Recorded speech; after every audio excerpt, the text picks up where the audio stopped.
Daman Sakit SSI yang juga merupakan tim dari TMM. Yang terakhir juga saya sampaikan kepada penggerak komunitas yang juga berkolaborasi dalam kegiatan webinar pada malam hari ini. Baiklah, pertama-tama mari kita panjatkan puja dan puji syukur kepada Allah. Ini kita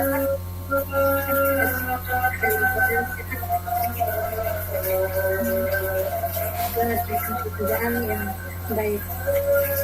Amin ya rabbal alamin. Tak lupa salawat serta salam saya panjatkan juga kepada Tuhan baginda Nabi besar Muhammad SAW, karena dengan kehadiran beliau kita dapat mengubah dari alam kejahilian menjadi alam yang terang benderang seperti pada malam hari ini. Baiklah, untuk meningkat dalam kegiatan webinar kali ini saya akan bacakan susunan acara. Yang pertama yaitu pembukaan, yang kedua sambutan dari Kepala Bidang Pendidikan PPTK Dinas Pendidikan Kabupaten Situbondo, yang ketiga yaitu sambutan dari penasihat komunitas, yang keempat yaitu paparan dari materi, yang kelima yaitu tanya jawab, yang keenam yaitu closing statement, yang ketujuh yaitu penutup. Baiklah, untuk membuka acara pada malam hari ini, marilah kita bersama-sama membuka kegiatan webinar ini dengan bacaan basmalah. Bismillahirrahmanirrahim. Baiklah, untuk acara yang selanjutnya yaitu sambutan dari Kepala Bidang Pendidikan, Kepala Bidang PPTK Dinas Pendidikan Kabupaten Situbondo, kepada Bapak Andi Yulian Haryanto SKM MPD, dipersilakan. Assalamualaikum warahmatullahi wabarakatuh. Waalaikumsalam warahmatullahi wabarakatuh. Izin cek apakah suara saya terdengar. Alhamdulillah terdengar sudah. Okay. Alhamdulillah. Bismillahirrahmanirrahim. Rabbi shrah li sadri wa yassir li amri wahlul 'uqdatam min lisani yafqahu qawli. Amma ba'du. Yang saya hormati Ibu moderator, yang sekaligus juga penggerak komunitas Bu Putria, yang saya hormati Bapak pembina komunitas tadi hadir, yang saya hormati rekan-rekan guru yang berbahagia. Alhamdulillah pada malam ini kita bisa hadir dalam pertemuan webinar dalam tajuk bijak dalam menggunakan atau bijak dalam berteknologi. Bapak Ibu sekalian, ada beberapa hal yang ingin kami sampaikan.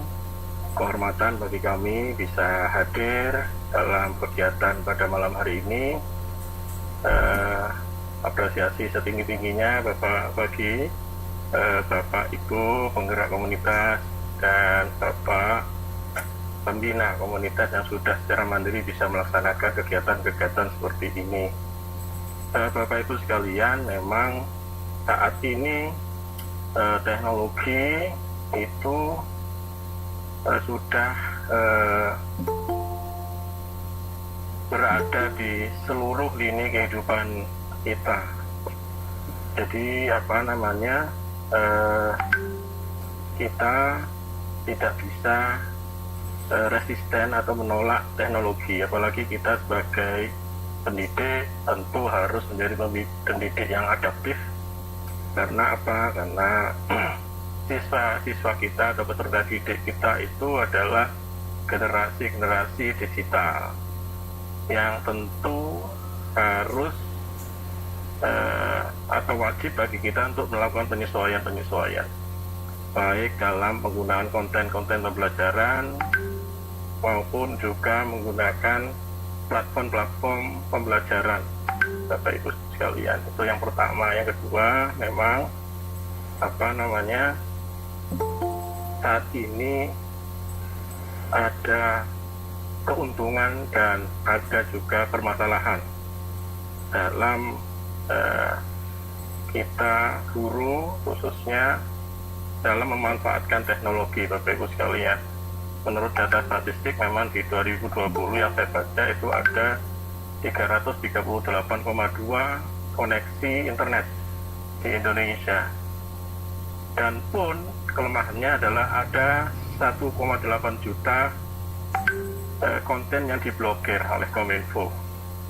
Namun demikian masih ada jalur-jalur khusus, jalur-jalur tikus yang bisa membuka blokir itu. Nah, ini yang patut kita waspadai Bapak Ibu sekalian, baik kita sebagai guru maupun kita dalam mendidik anak-anak kita. Gadget pun seperti itu. Dulu kita terbatas ruang dan waktu, namun saat ini melalui teknologi itu sudah hilang batasan-batasan itu.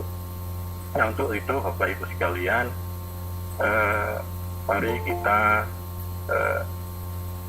bijak dalam menggunakan teknologi, baik dalam kehidupan sosial kita maupun dalam menjalankan tugas kita sebagai guru dalam mendidik.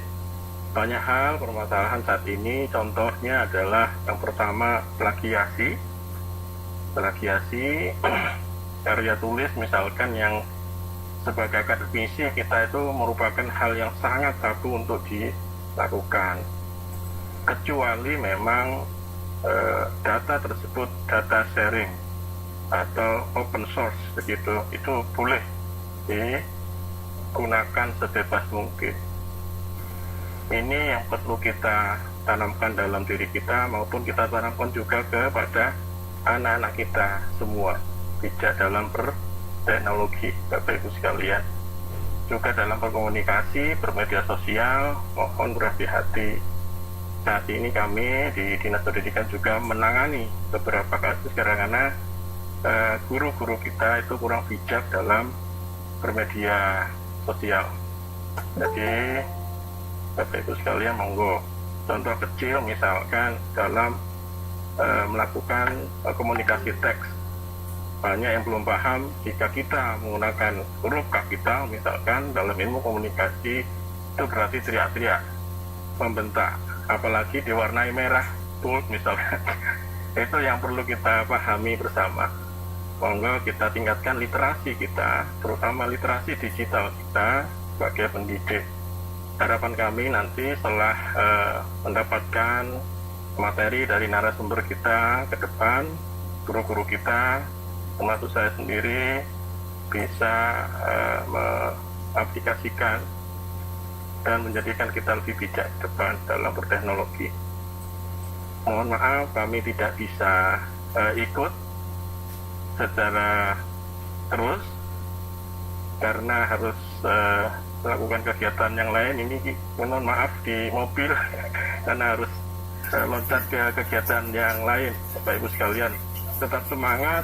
Kami dari Dinas Pendidikan, tentu seluruh Dinas Pendidikan tentu mendukung kegiatan semacam ini di seluruh Indonesia. Tentunya tetap semangat Bapak Ibu, mari kita wujudkan generasi emas Indonesia 2045 dengan terlebih dahulu meningkatkan gurunya dulu. Jadi sering saya sampaikan ke guru kami, untuk mencetak donat tentu cetakannya harus donat terlebih dahulu. Tidak mungkin mencetak donat tapi cetakannya masih lemper, wajik gitu, tidak mungkin. Jadi mari kita menjadikan diri kita untuk menyesuaikan diri Bapak Ibu sekalian, sehingga anak-anak kita nanti tercetak dengan sesuai dengan apa yang diharapkan Bapak Ibu. Terima kasih, mohon maaf sudah bisa ikut terus. Yang kedua mohon maaf jika ada ucapan kami yang menyinggung, tidak ada maksud. Terima kasih, tetap semangat. Kita akhiri. Wassalamualaikum warahmatullahi wabarakatuh. Waalaikumsalam warahmatullahi wabarakatuh. Tadi sambutan dari Bapak Andi Yulian Haryanto. Terima kasih ya Bapak, yang sebesar-besarnya kami ucapkan kepada Bapak selaku Kepala Bidang PPPK Dinas Pendidikan Kabupaten Situbondo yang bersedia meluangkan waktunya membersamai memberikan sambutan hangat kepada Bapak Ibu guru hebat yang hadir malam. Walaupun malam ini beliau sedang berkegiatan bersama jajaran pejabat di lingkungan pemerintah Kabupaten Situbondo di Aula GOR Kabupaten Situbondo, yaitu Lomba Sholawat. Semoga dilancarkan dalam berkegiatan ya Pak. Amin, amin ya Rabbal Alamin. dan merupakan sebuah kebanggaan bagi kami jika kegiatan kami didukung oleh Dinas Pendidikan. Semoga di bawah pimpinan Bapak Kepala Bidang Pembinaan PTK Bapak Andi Yuliana Desa, SDM pengajar di Kabupaten Situbondo semakin meningkat. Amin amin ya rabbal alamin. Untuk sambutan yang berikutnya yaitu sambutan dari penasihat komunitas kami, yaitu komunitas Kometrodan, kemudian komunitas Ngopi Aksi, ada Korute, komunitas Guru Hebat Berkarakter, dan juga komunitas PGRI SMA PGRI Larangan.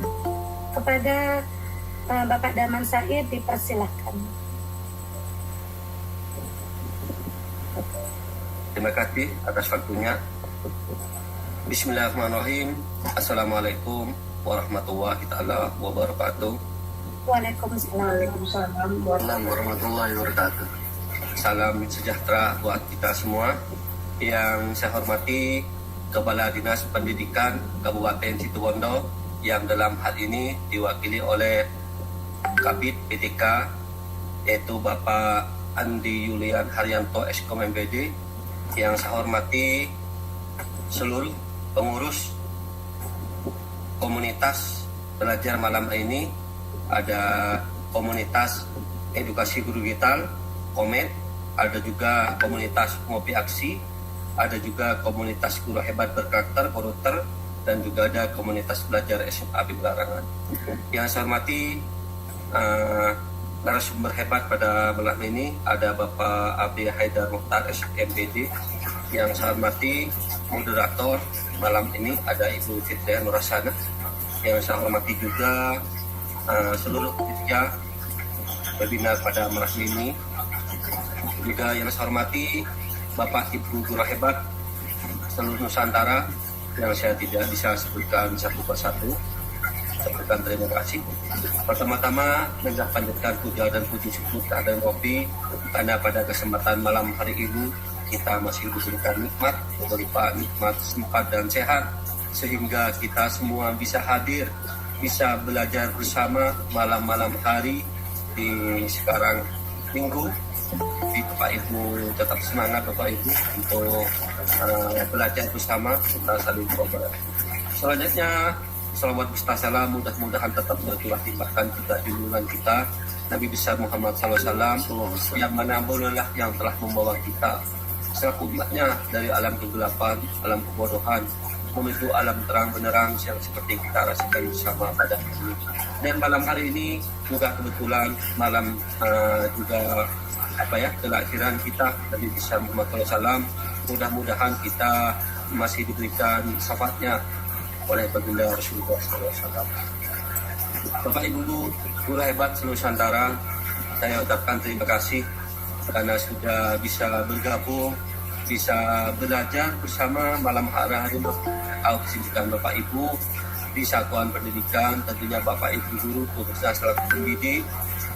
Siang hari sudah dari sekolah, tetapi kita tidak menyurutkan kita untuk belajar, sehingga kita selaku pendidik selalu memberikan pelayanan yang prima, pelayanan yang terbaik, pembelajaran yang berpusat kepada murid, pelayanan yang memberikan pembelajaran yang memang benar dibutuhkan oleh murid. Komunitas belajar Komit ini Bapak Ibu, webinar pada malam ini kita kolaborasi Bapak Ibu. Kita juga mengharap juga demi kesempurnaan kegiatan-kegiatan kami ke depannya, segala masukan, saran, kritikan dari Bapak Ibu kita selalu terbuka, karena tujuan kami mengadakan webinar ini tidak ada lagi hanya tujuannya kita untuk belajar bersama, untuk mensukseskan implementasi kurikulum kita, dan juga untuk memajukan pendidikan khususnya di Indonesia kita ini Bapak Ibu. Dan pada malam hari ini webinar komunitas ini Bapak Ibu mengangkat tema yaitu dengan bijak dalam teknologi.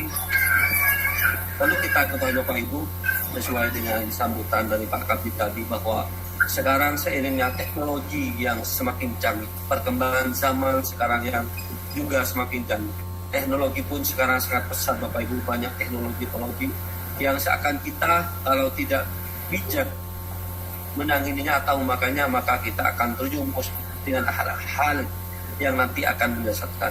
Kita selaku pendidik harus memberikan contoh. Kita selaku pendidik harus memberikan tauladan yang baik, terutama kepada peserta didik kita. Dan juga di dalam bermedsos, Bapak Ibu, marilah kita dengan bijak gunakan medsos untuk edukasi-edukasi tentang pembelajaran, baik seperti TikTok, Instagram, WA, dan lain-lainnya, Bapak Ibu.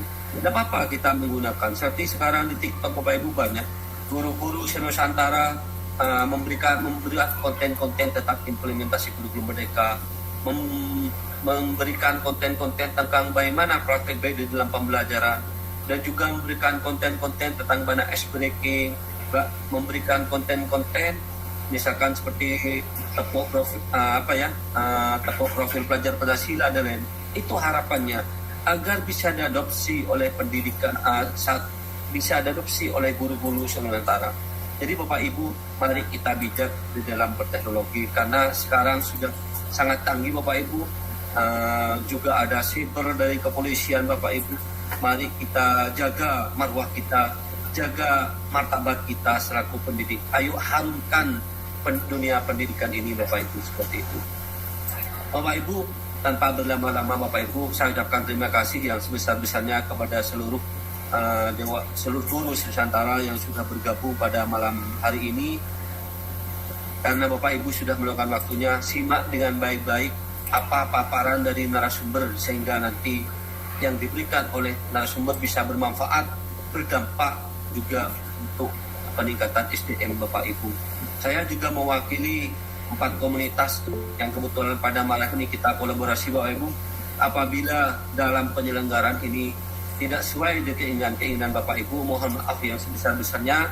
Kami sudah berusaha yang maksimal dan saya sudah berusaha menjadikan kegiatan-kegiatan ini menjadi yang sempurna. Bapak Ibu, nanti apabila dalam penyelenggaraan baik dari awal sampai selesai ada kendala-kendala teknis, mohon maaf juga yang sebesar-besarnya. Namanya kegiatan ini daring, Bapak Ibu. Jadi kalau kegiatan daring ada sesi positifnya dan ada sesi negatifnya. Bapak Ibu nanti akan mendapatkan haknya sesuai dengan komitmen panitia yang sudah di-share di flyer seperti sertifikat dan lain-lain, Bapak Ibu. Namun Bapak Ibu juga harus menyimak dan mengikuti dari awal kegiatan ini biar juga bermanfaat. Mungkin itu dari saya selaku penasihat komunitas edukasi guru digital komit. Dengan mengucap bismillahirrahmanirrahim, webinar malam hari kita nyatakan dibuka. Saya akhiri, Assalamualaikum warahmatullahi wabarakatuh. Waalaikumsalam warahmatullahi wabarakatuh.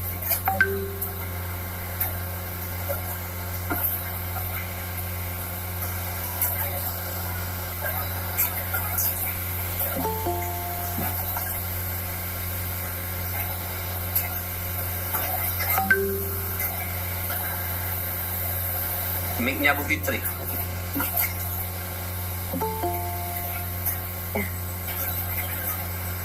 Lagi terima kasih kepada Bapak Daman Said selaku penasihat komunitas.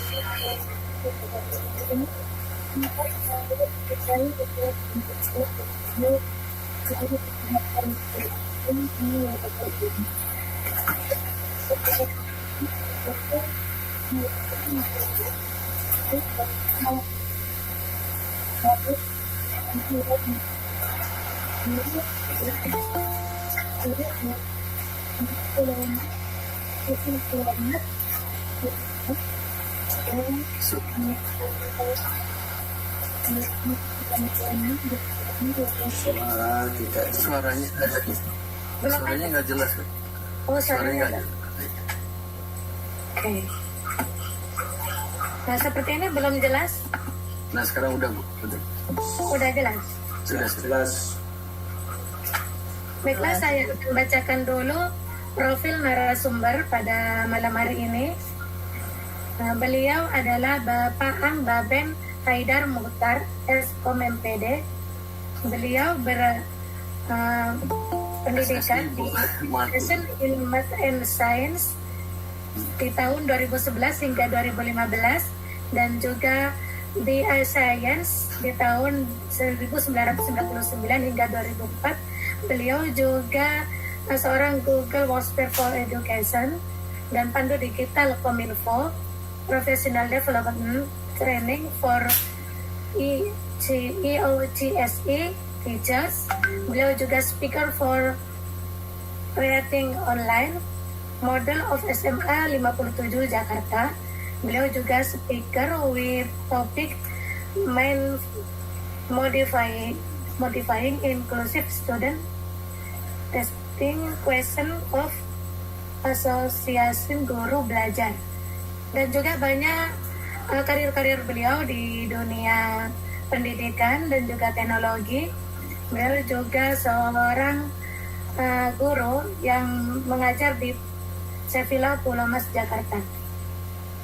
Untuk lebih lengkapnya, kita panggil saja narasumber pada malam hari ini untuk langsung memperkenalkan diri. Kepada Bapak Haidar, dipersilakan. Terima kasih Bu. Assalamualaikum warahmatullahi wabarakatuh. Mudah-mudahan suara saya jelas ya. Warahmatullahi wabarakatuh. Oke, selamat malam semuanya. Senang berjumpa kembali pada acara webinar hari ini. Kebetulan hari ini saya akan membawakan topik yaitu bijak dalam berteknologi. Alasan saya mengambil topik ini adalah karena kita banyak sekali menggunakan teknologi, tapi kita kadang suka lupa gitu bahwa dalam berteknologi itu ada etikanya, tidak asal menggunakan begitu saja. Karena seperti kita lihat saat ini banyak sekali kasus-kasus yang menjerat banyak orang akibat salah penggunaan teknologi. Banyak alasannya adalah mereka tidak paham bahwa teknologi itu ada aturan mainnya, tidak asal pakai. Oke. Nah, sekarang ini saya ada pertanyaan sederhana. Peralatan apa saja yang kita gunakan dalam kegiatan sehari-hari? Oke, ini biasanya yang kita gunakan adalah yang paling sering itu adalah handphone, seluler, ya, laptop juga, kadang komputer juga, termasuk smart TV.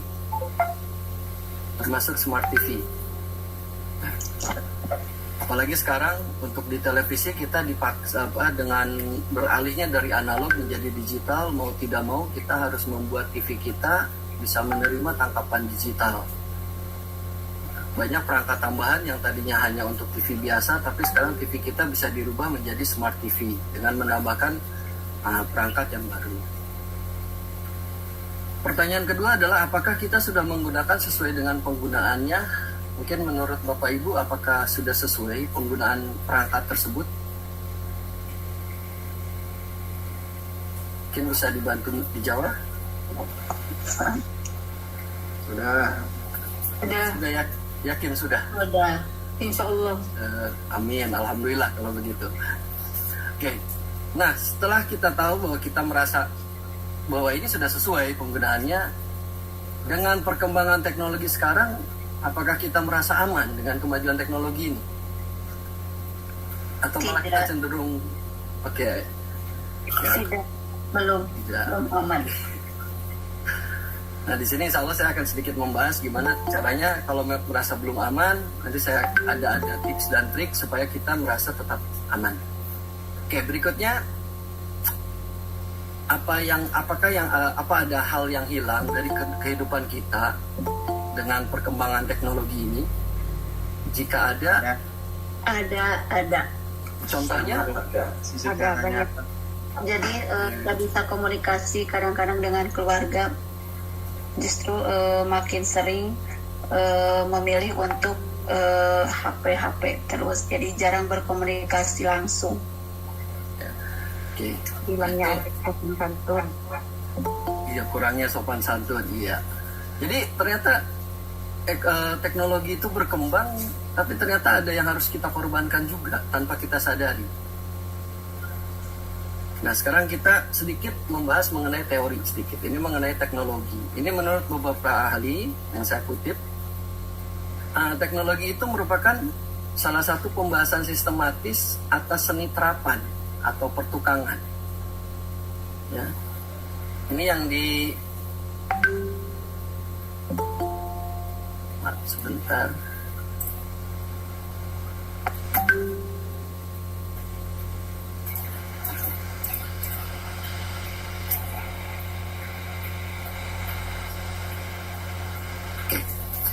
Ya, jadi ini ada menurut Capra, dia seorang filosofi, ya, filosofer, juga filsafat.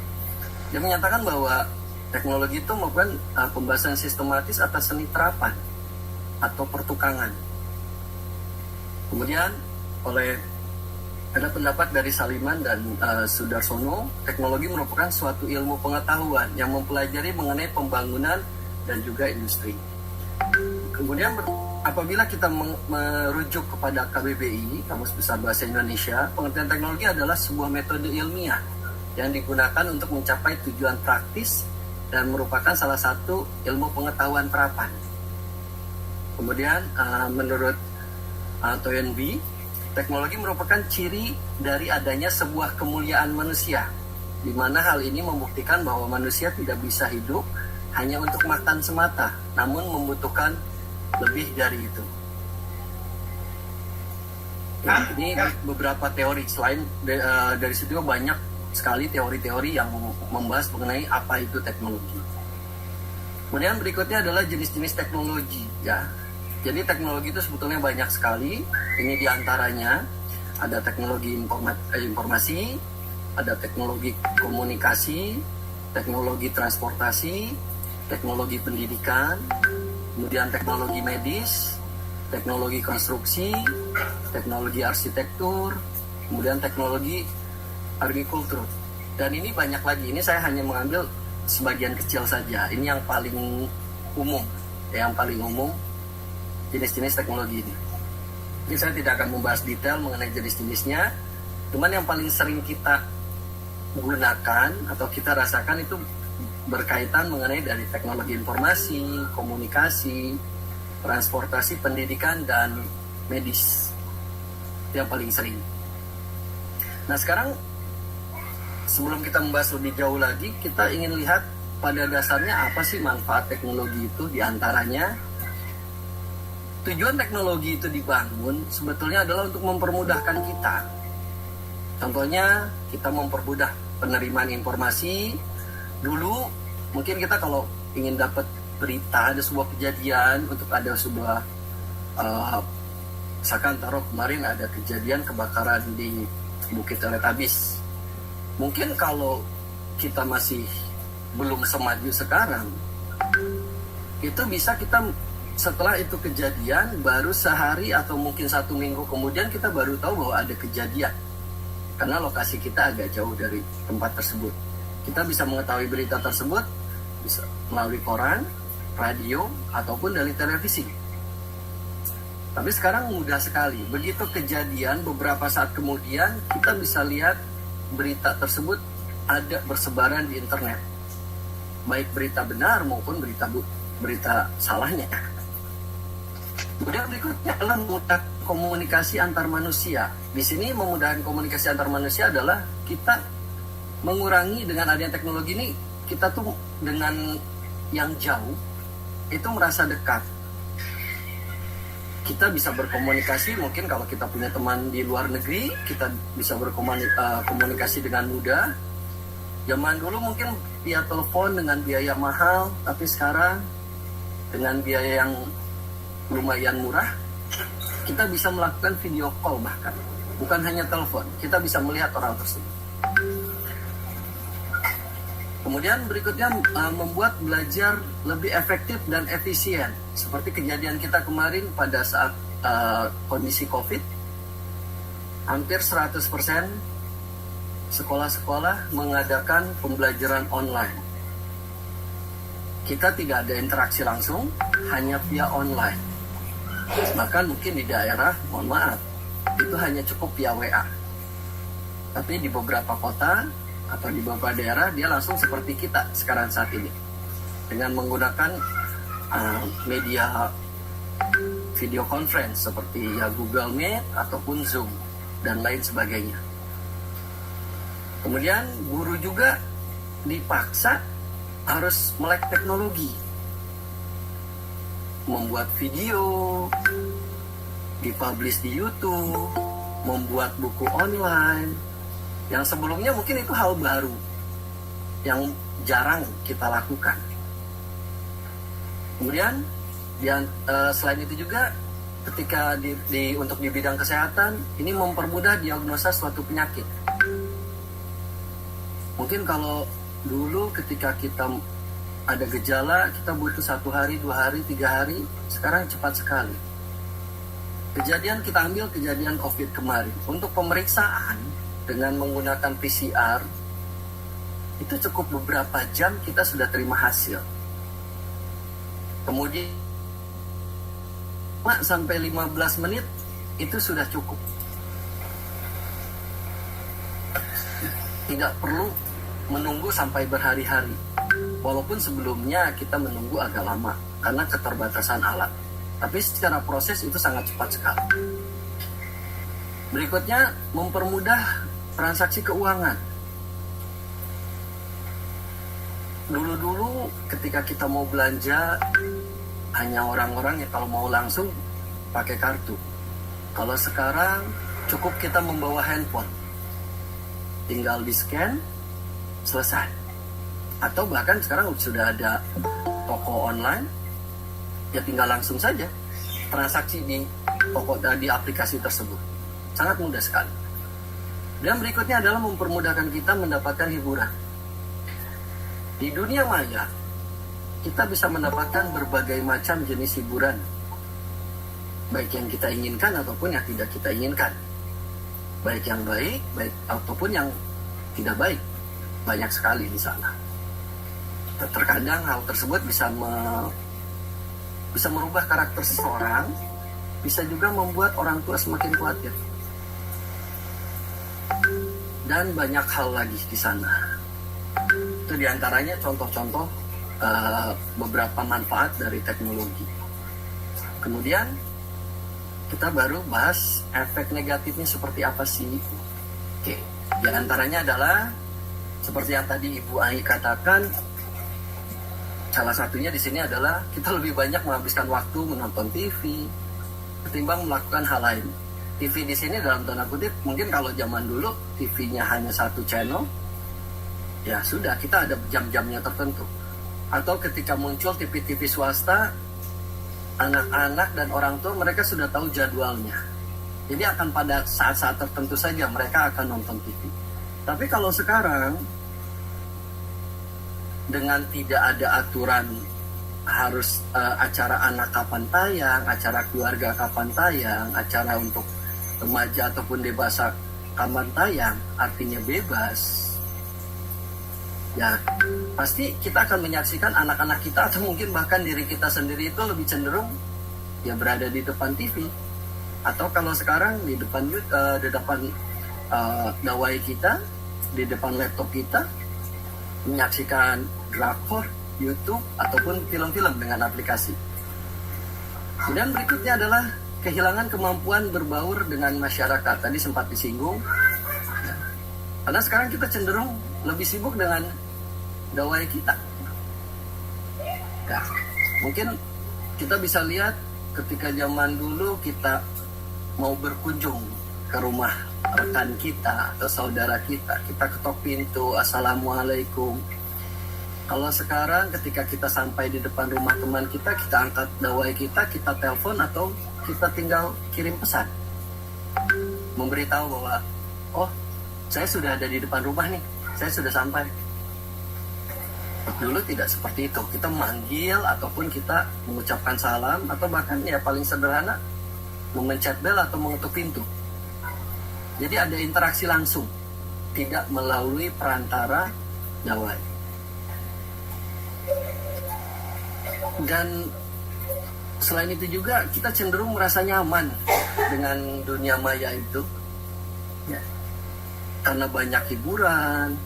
Jadi secara tidak langsung itu ada kesenangan kita yang dilihat oleh dawai kita dengan aplikasi yang ada di situ, dengan teknologi yang ada di situ. Dia akan terus ya memancing kita untuk terus menggerakkan jari kita, ya menggerakkan jari kita langsung, ya supaya kita tetap di depan dawai kita.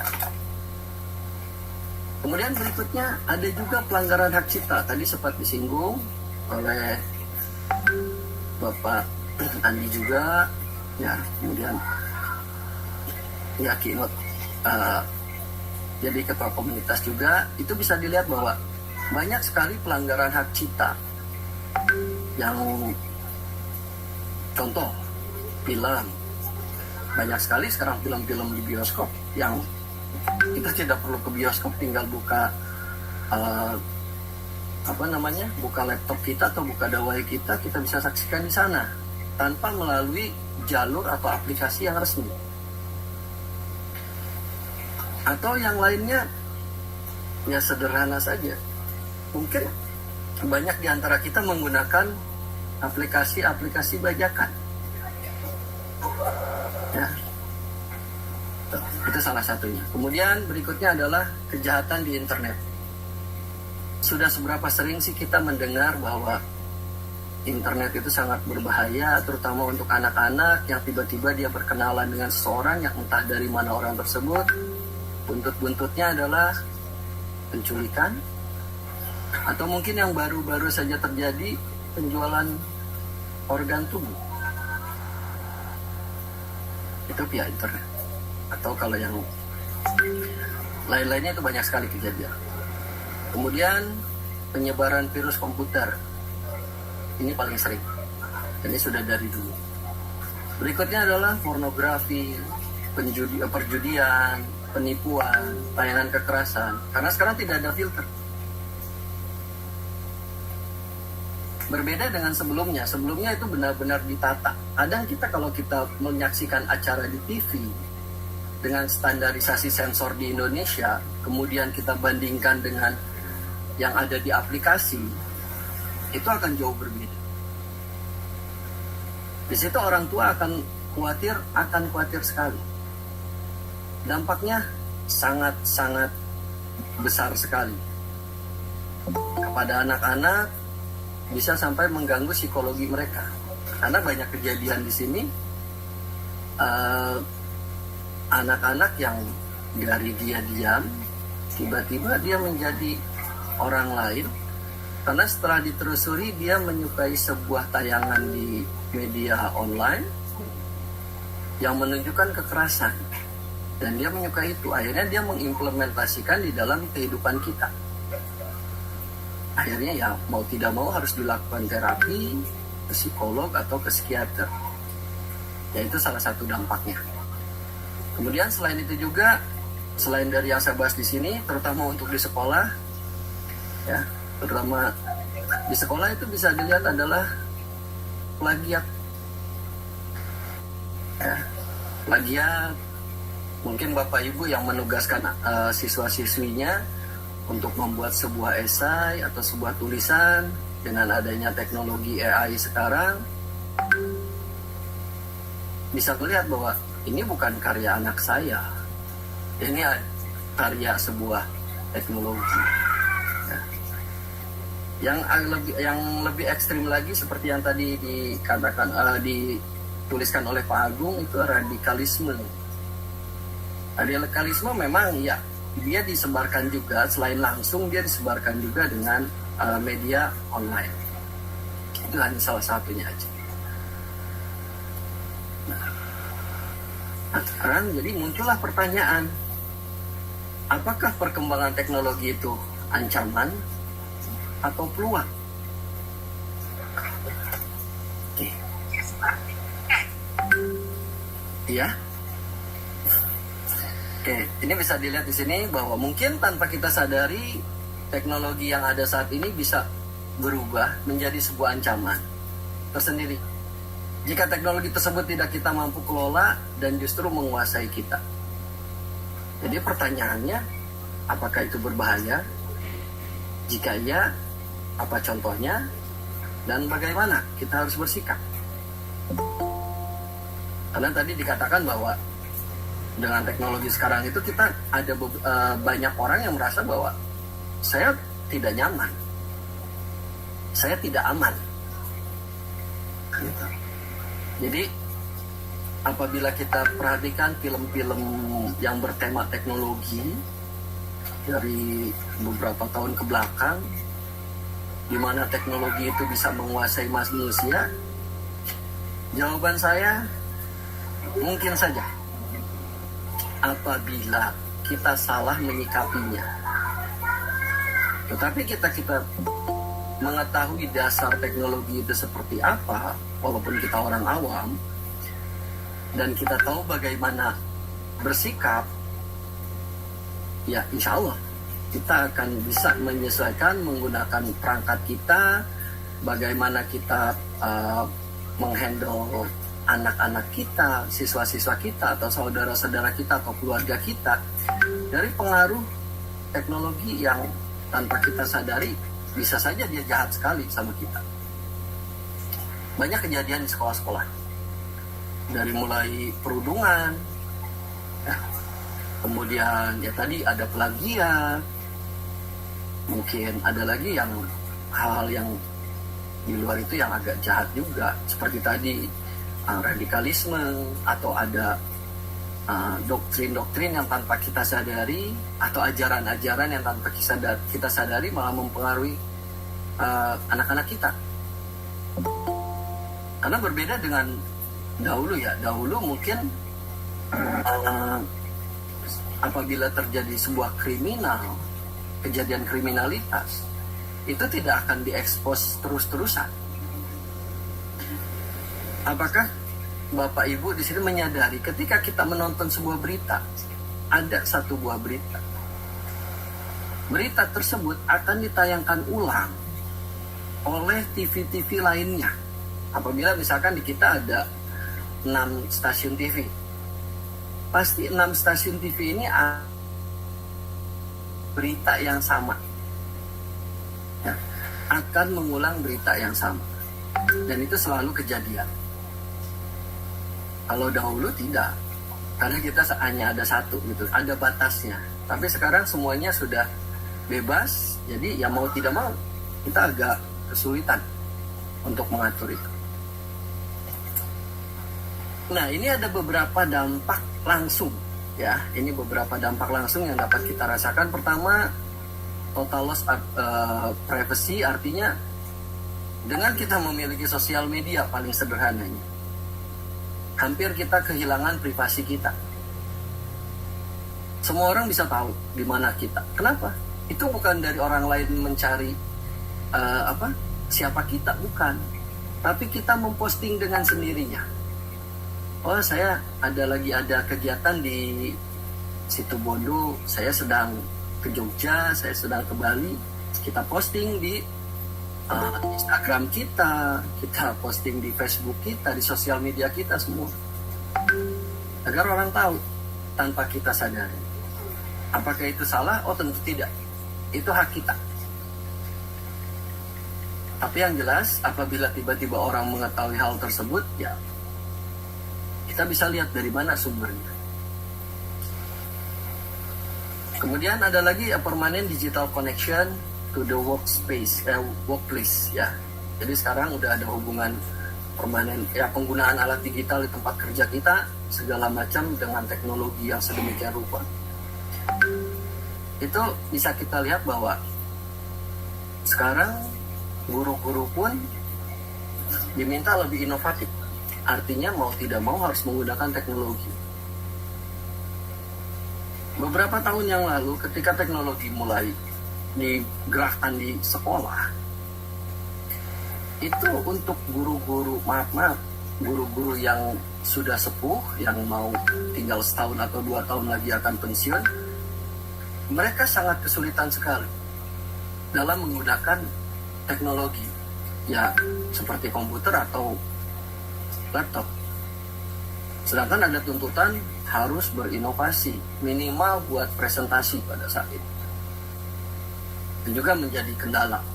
Ya, mudah-mudahan kalau sekarang Bapak Ibu di sini adalah Bapak Ibu guru hebat, sudah jelas bisa sekali untuk menggunakan teknologi dengan baik. Kemudian berikutnya, semua data menjadi digital. Bedanya digital dan analog, digital itu semua dalam bentuk file. Kalau analog adalah bentuk realnya.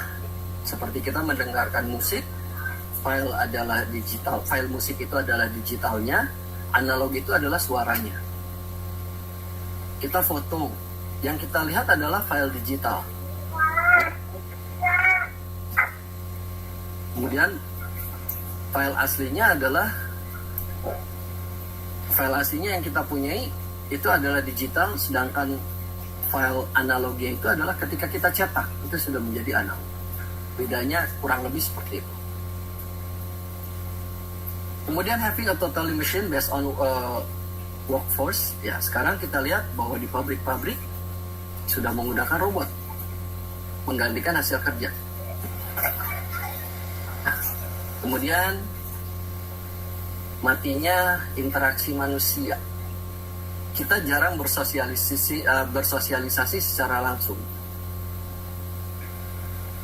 Jujur saja, banyak sekali di antara kita ketika kita mau manggil anaknya, kebetulan misalkan rumahnya 2 lantai. Kita mau memanggil anaknya atau misalkan 1 lantai tapi anaknya di kamar, itu ada yang tinggal cukup angkat telepon anaknya panggil. Atau dikirim pesan. Itu banyak sekali kejadian seperti itu. Oke. Kemudian berikutnya adalah kita terlalu tergantung pada teknologi. Di sini jujur saja pasti banyak yang ketika berangkat kerja tiba-tiba menyadari handphonenya ketinggalan, mereka akan balik lagi. Mereka akan balik lagi. Itu pasti banyak sekali di sini. Ya, karena kita sering tergantung pada teknologi. Itu contoh kecilnya ya, contoh kecilnya. Kemudian peningkatan teknologi ya, peningkatan penyakit akibat teknologi. Ya, peningkatan penyakit gara-gara teknologi. Mungkin dulu orang jarang sakit kita bilang, aduh leher kita kok sering bermasalah sekarang, jari kita kok kebas-kebas, padahal kita nggak ngapain, ya banyak lah. Kemudian di sisi lain ada juga hal yang paling berbahaya, itu ya tanpa kita sadari, kadang karena kita jadi mager, itu akan dampaknya besar sekali gitu. Bisa berat badan kita mungkin berubah, yang tadinya tidak punya penyakit jadi penyakitan karena kita kurang olahraga. Walaupun di dawai kita itu ada aplikasi untuk olahraga, tapi karena entertainnya lebih banyak, jadi kita lebih cenderung entertainnya daripada menjalankan aplikasi olahraga tersebut. Gitu. Itu hal-hal yang sering kejadian gitu. Jadi wajar saja kalau sekarang anak-anak sekarang atau mungkin bahkan kita sendiri, karena geraknya kurang, kita cenderung lebih cepat lelah. Apabila beraktivitas harus jalan jauh atau gimana. Ya sederhana aja, mungkin kalau zaman dulu masih kecil, kita upacara di depan, kita masih kuat berdiri. Kita kena panas nggak ada masalah gitu. Tapi kalau sekarang kena panas sedikit, karena biasa di ruangan AC kayaknya langsung pusing-pusing gitu. Itu sering-sering kejadian seperti itu. Jadi kita lebih cenderung nyari tempat nyaman. Kemudian dan ini ada beberapa banyak juga, dan yang paling akhir ini adalah artificial intelligence. Yang kita bilang bahwa wah ini sangat membantu kita banget nih adanya AI. Gitu. Sebetulnya kalau tanpa kita sadari, AI itu sudah lama, bukan hal baru. AI itu sudah lama. Di perangkat kita, di laptop ataupun terutama di aplikasi ya, ada yang di handphone kita, AI itu sudah ada. Boomingnya AI, kita tahu bahwa itu menggunakan AI, itu ketika muncul ChatGPT. Boomingnya di situ. Tapi kalau orang-orang IT, mereka paham bahwa AI itu sudah jauh sebelum ada ChatGPT. Contoh kecil, misalkan kita buka YouTube. Di situ ketika kita buka YouTube, kita pernah nonton YouTube, kemudian kita lihat ada video yang direkomendasikan, itu tidak akan tiba-tiba muncul seperti itu. Kenapa? Karena di dalam sistem tersebut sudah ada AI yang melihat bahwa oh, kita itu biasanya mendengarkan atau melihat video ABC. Dia akan merekomendasikan video-video yang sesuai. Kadang kita tidak sadar gitu. Kadang kita tidak sadar bahwa ya memang seperti itu kenyataannya. Gitu. Nah, itu sebetulnya sudah lama gitu. Cuman sekarang sudah mulai diterapkan full di aplikasi, jadi kita merasa bahwa oh ya ini adalah hal baru. Nah, gitu. Jadi ya itu kan kepintaran buatan. Nah, sekarang bagaimana kita menyikapinya? Gitu. Menyikapi semua ini. Nah, ini contohnya beberapa apa yang harus kita lakukan supaya kita tetap merasa aman nih. Bapak Ibu tadi bilang bahwa dengan adanya teknologi itu merasa tidak aman. Yaitu pertama adalah kurangi penggunaan dawai. Sulit, iya. Saya akui. Kurangi penggunaan dawai itu agak sulit. Ini bisa kita jujur aja. Di sini siapa sih gitu yang ketika ngajar masih sering nengok handphonenya? Walaupun itu sudah di silent. Aduh, ada pesan nggak ya? Ada pesan ya? Masih ada feel bahwa, perasaan bahwa ini saya tuh greget pengen cek handphone kita. Atau yang paling sederhana, di sini apakah ada Bapak Ibu yang ketika bangun tidur, hal yang pertama dilakukan itu adalah melihat handphone? Saya melihat handphone itu bukan mematikan alarm, tapi iseng pengen lihat apakah ada pesan masuk atau gimana. Ketika kita bangun, pasti ada gitu. Atau mungkin ada juga yang ketika tidur itu handphone ada persis di sebelah kita. Ya.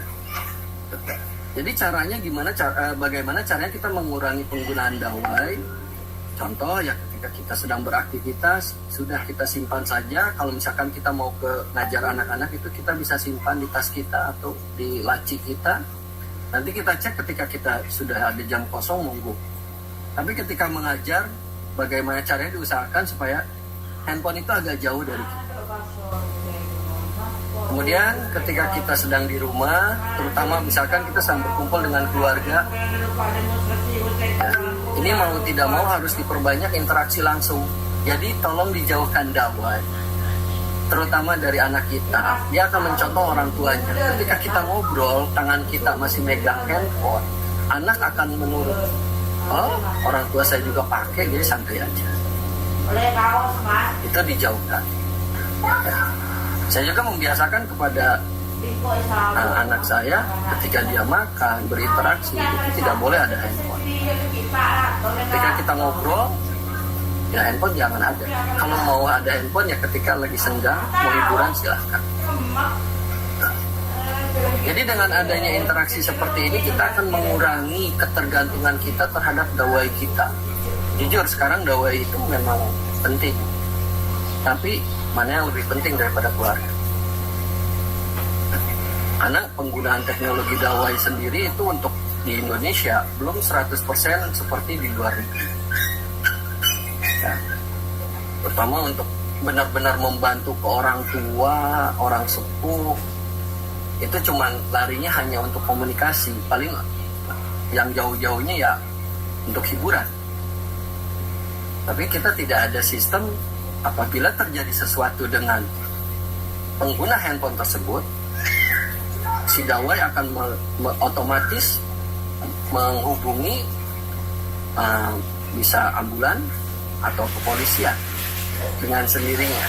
Karena di luar sana itu sudah ada sistem seperti itu. Misalkan orang kita sudah tua, sudah sepuh, itu ada alat dipasangkan di tangan kita, kayak seperti gelang terkoneksi pada handphone kita. Ketika dia jatuh,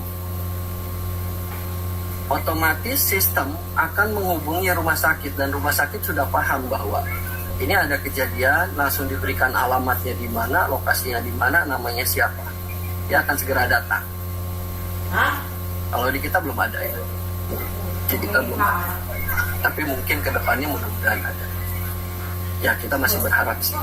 Oke. Kemudian jangan tergantung pada teknologi secara penuh. Alasannya kenapa?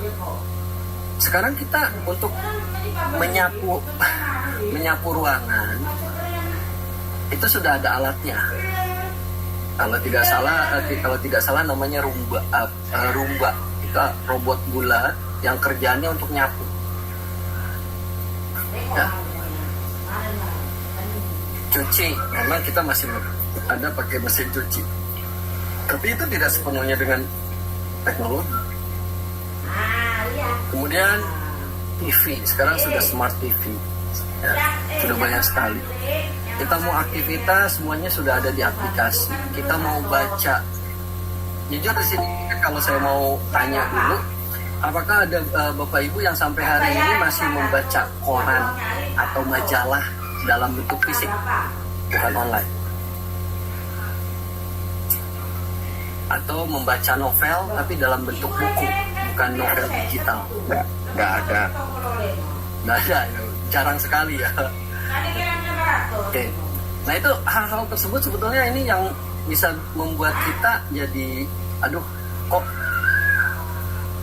gimana gitu. Kita tergantung banget sama ini, sama dawai kita. Itu kalau bisa kita bisa kurangi. Semuanya melalui handphone. Ya. Jadi kita secara tidak langsung mencetak diri kita supaya tergantung dengan dawai atau novel atau buku. Oh saya suka baca novel nih, gimana? Alasannya yang paling klasik adalah kalau digital itu gratis. Kalau kita beli dalam bentuk fisik itu kita harus mengeluarkan uang yang lumayan besar. Nah hal-hal tersebutlah yang kadang menjadi pemikiran kita bahwa waduh kalau kita beli mahal. Tapi tanpa kita sadari kita baca novel, kadang ada novel yang kita mau tidak mau juga harus bayar. Kadang mau tidak mau kita tetap juga harus bayar. Tapi kita nggak sadar, ya oke lah, cuma berapa sih gitu. Itu ada triknya dari aplikasi supaya kita tetap ter-trigger atau terpancing untuk tetap menggunakan dawai kita. Kemudian tadi contohnya ada disebutkan di chat, lebih asik TikTokan. Ya memang, tapi saya nggak punya TikTok, jadi saya nggak paham kayak gimana gitu ya. Jadi mohon maaf ya, saya menggunakan sosial media iya, tapi tidak TikTok, ada yang lain lagi ya. Jadi bisa dilihat bahwa di sini yang sifatnya menghibur itu kita lebih senang. Kita lebih senang dengan hal-hal tersebut. Oke. Kemudian berikutnya adalah tetap memegang teguh etika dalam berkomunikasi. Ini yang tadi dibahas sama Bapak Andi. Ya. Nah beliau menyatakan bahwa ya ketika kita mengetik pesan, terutama dalam huruf kapital semua, huruf besar semua, itu artinya menunjukkan emosi kita memang sedang marah, kita kecewa. Itu di situ kita mengungkapkan emosi tanpa kita sadar. Ya. Kadang ya kita tanpa kita sadari tadi ada salah satu peserta di sini mengatakan bahwa etika dari bahkan dari orang dewasa ataupun anak-anak ini sudah mulai luntur sekali. Banyak di antara kita yang jujur saja ketika kita emosi atau kesal itu lebih banyak mengeluarkan kata-kata yang tidak pantas, walaupun mungkin menurut kita itu ya biasa saja gitu. Bahkan binatang, makhluk halus itu dikatakan seperti itu gitu, dengan mudahnya gitu. Mulut kita kayaknya sangat mudah sekali mengucapkan hal-hal tersebut gitu ya. Jadi yang harus kita lakukan bahwa tetap dalam, walaupun kita hanya menuliskan teks, itu ada etikanya. Ketika kita menyampaikan pesan kepada orang tua, kepada teman sejawat, kepada atasan kita, itu tetap walaupun bentuknya teks, tulisan, atau itu tetap ada batasannya, ada aturan mainnya yang terkadang kita lupa. Dan jangan lupa harus menggunakan tanda baca agar tidak salah arti atau salah paham. Karena banyak sekali yang yang terjadi bahwa ketika kita main tulis dalam bentuk kalimat, kita maksudnya A. Ketika orang menerima pesan tersebut ternyata beda arti. Jadi tolong diperhatikan hal-hal tersebut itu. Karena ya banyak halnya yang kalau kita lihat ketika kita nulis pesan lagi ngomel atau gimana, itu kita main ketik saja. Kadang tanpa kita sadari maknanya itu akan berbeda karena kurang tanda baca atau salah tulis. Kemudian di situ juga kita harus memperbanyak belajar meningkatkan kemampuan diri. Kemampuan diri di sini bukan hanya kita belajar bagaimana cara menggunakan teknologi, tapi bagaimana juga caranya kita sebagai seorang pendidik ataupun seorang pengguna teknologi ini bisa menggunakan teknologi dengan sebenar-benarnya. Menghindari, bahkan kita merasa bahwa dengan menggunakan teknologi ini saya aman, saya merasa aman. Saya tidak merasa ketakutan. Jadi mengurangi rasa tidak aman akibat kemajuan teknologi. Oke. Dan banyak sekali hal-hal yang bisa kita lakukan adalah selain itu juga kita kalau di aplikasi, kalau di komputer ya kita pasang antivirus. Kemudian yang paling penting adalah kita harus meningkatkan kemampuan literasi digital.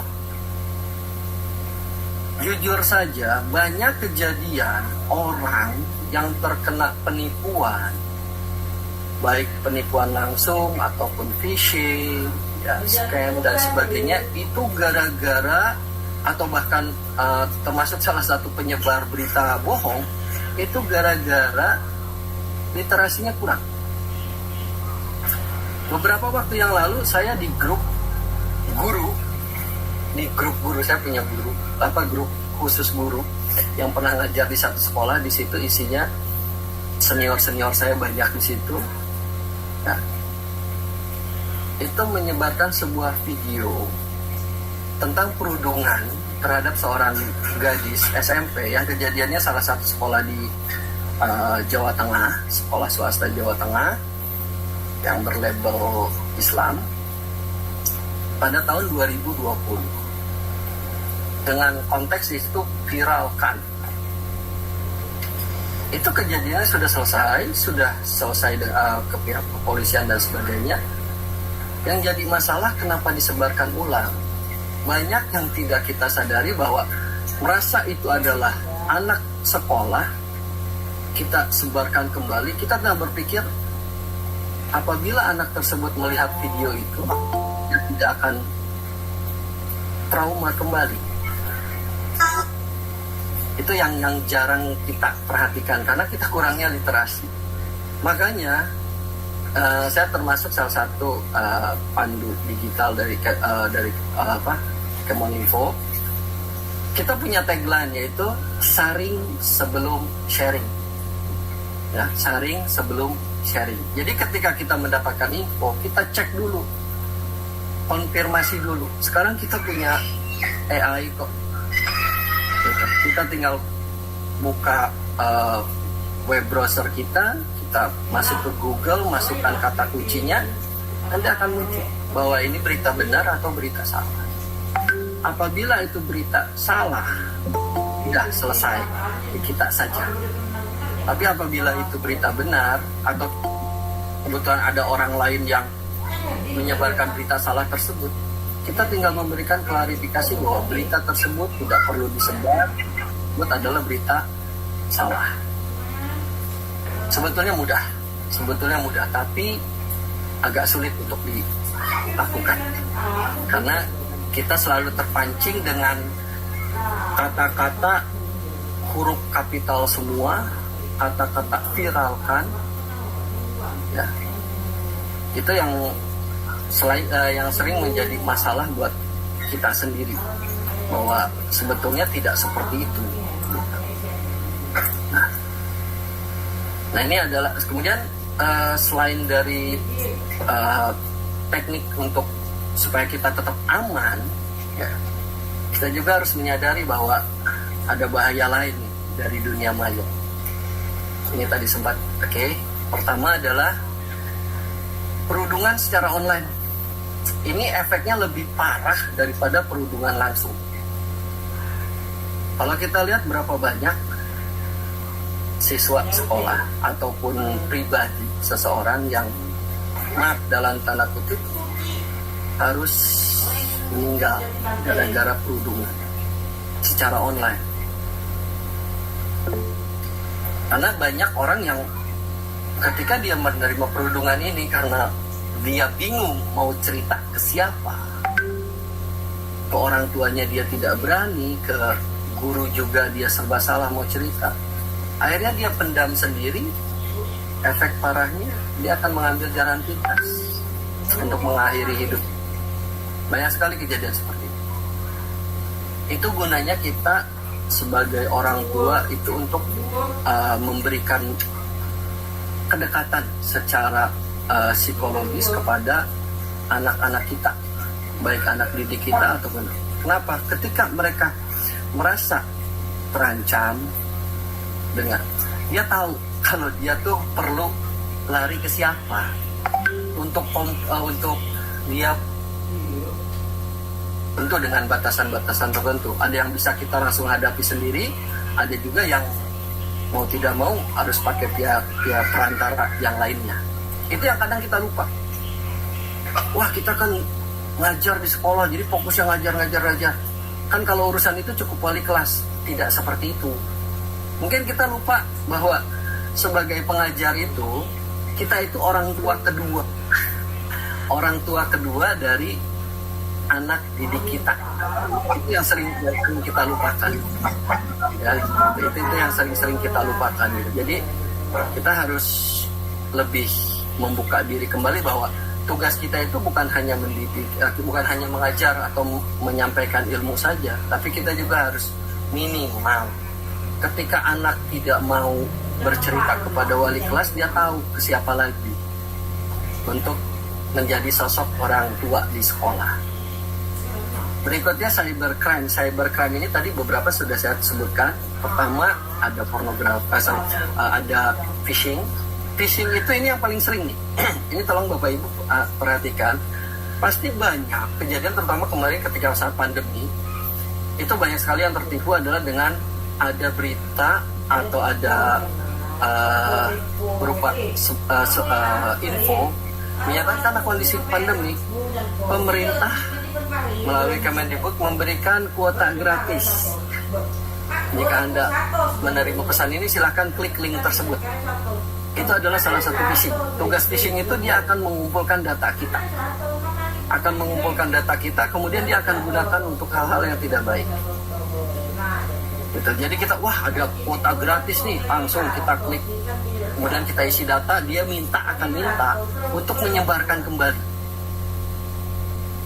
Apabila di grup umum, biasanya akan ada orang yang mengingatkan. Beda lagi kalau kita sebarnya di grup keluarga. Banyak sekali orang yang sudah tahu, dia serba salah untuk mengkonfirmasi. Mungkin ini karena yang menyebarkannya dia adalah orang tua. Kemudian jadi dia serba salah bahwa, aduh gimana nih saya bilangnya, karena ini orang tua atau gimana. Itu muncul hal-hal tersebut, itu suka ada.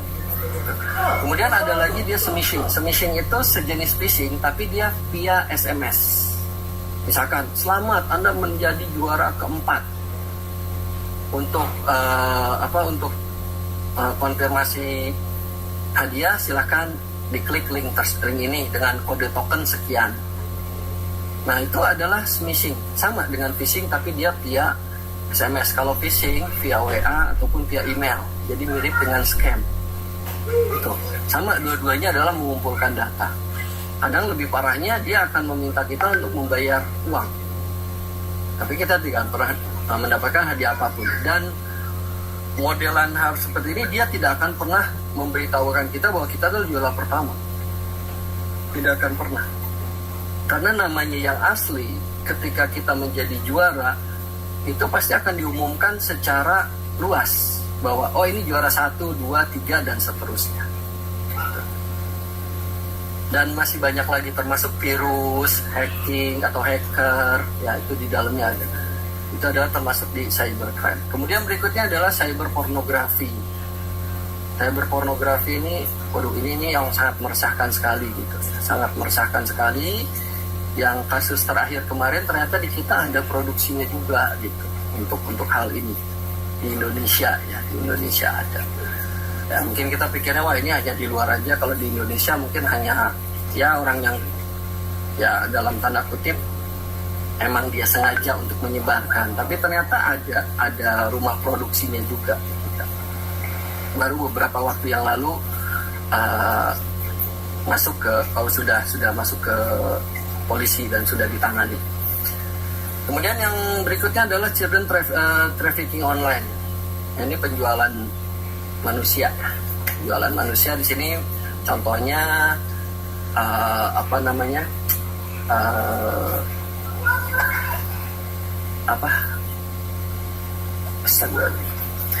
contohnya di sini adalah ya untuk melayani maaf jadi wanita penghibur.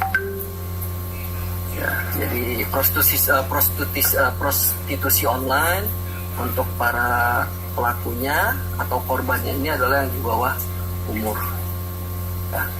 Kemudian ada pedofil, ya ini biasa dia larinya dari sosial media karena jujur banyak sekali anak-anak kita yang mempunyai sosial media, kemudian berkenalan dengan seseorang yang entah siapa orangnya. Kemudian dia mengajak ketemuan, ternyata ketika dia bertemu terjadilah penculikan, kekerasan seksual dan lain sebagainya, bahkan yang parahnya pembunuhan. Ya. Jadi ini diantaranya adalah kejahatan yang sering terjadi di dunia maya, yang kadang kita ada beberapa yang kita abaikan. Gitu. Ada beberapa bahwa itu mah paling kejadiannya ke orang ini enggak. Tidak seperti itu. Ya. Dia akan menyerang siapapun. Berikutnya, nah ini ada beberapa hal yang harus kita perhatikan di dunia maya. Pertama, teman. Kita harus paham kita berteman dengan siapa.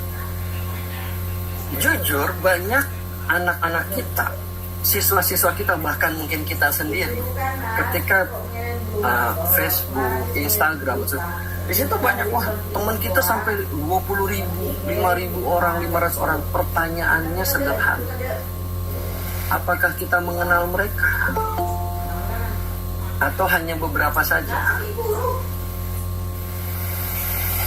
Kemudian yang perlu diperhatikan lagi adalah reputasi. Reputasi di sini maksudnya apapun yang kita posting itu akan menjadi portofolio kita.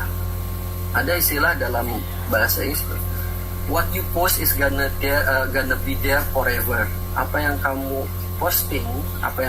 posting di online itu akan berada di sana selamanya. Logikanya sederhana. Anda memposting satu foto lucu-lucuan menurut kita, tapi menurut orang lain bukan. Kemudian kita ditegur, kamu jangan posting foto tersebut, hapus karena ini nggak lucu. Ini misalkan dalam konteks ini kamu seperti ngebully orang. Oh oke, kita hapus. Tapi ingat, di luar sana orang yang sudah pernah melihat postingan kita mungkin saja dia melakukan screen capture, ya, yang nantinya akan dipostingkan ulang.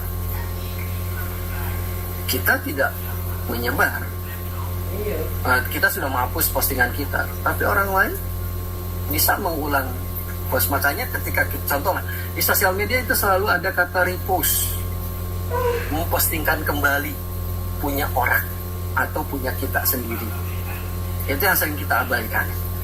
Bahkan aturan contoh di sekolah saya. Di sekolah saya ketika kita memfoto siswa, kemudian kita mau posting di sosial media kita wajib menutup muka mereka. Wajib. Karena tidak mau kita posting, ada orang tua yang berkeberatan bahwa anaknya diposting secara online. Kita menghindari hal-hal tersebut. Lebih ke privasi, kita menjaga privasi kita. Reputasi di sini contohnya ini kejadiannya sudah lama. Terjadi pada salah satu senator di Amerika.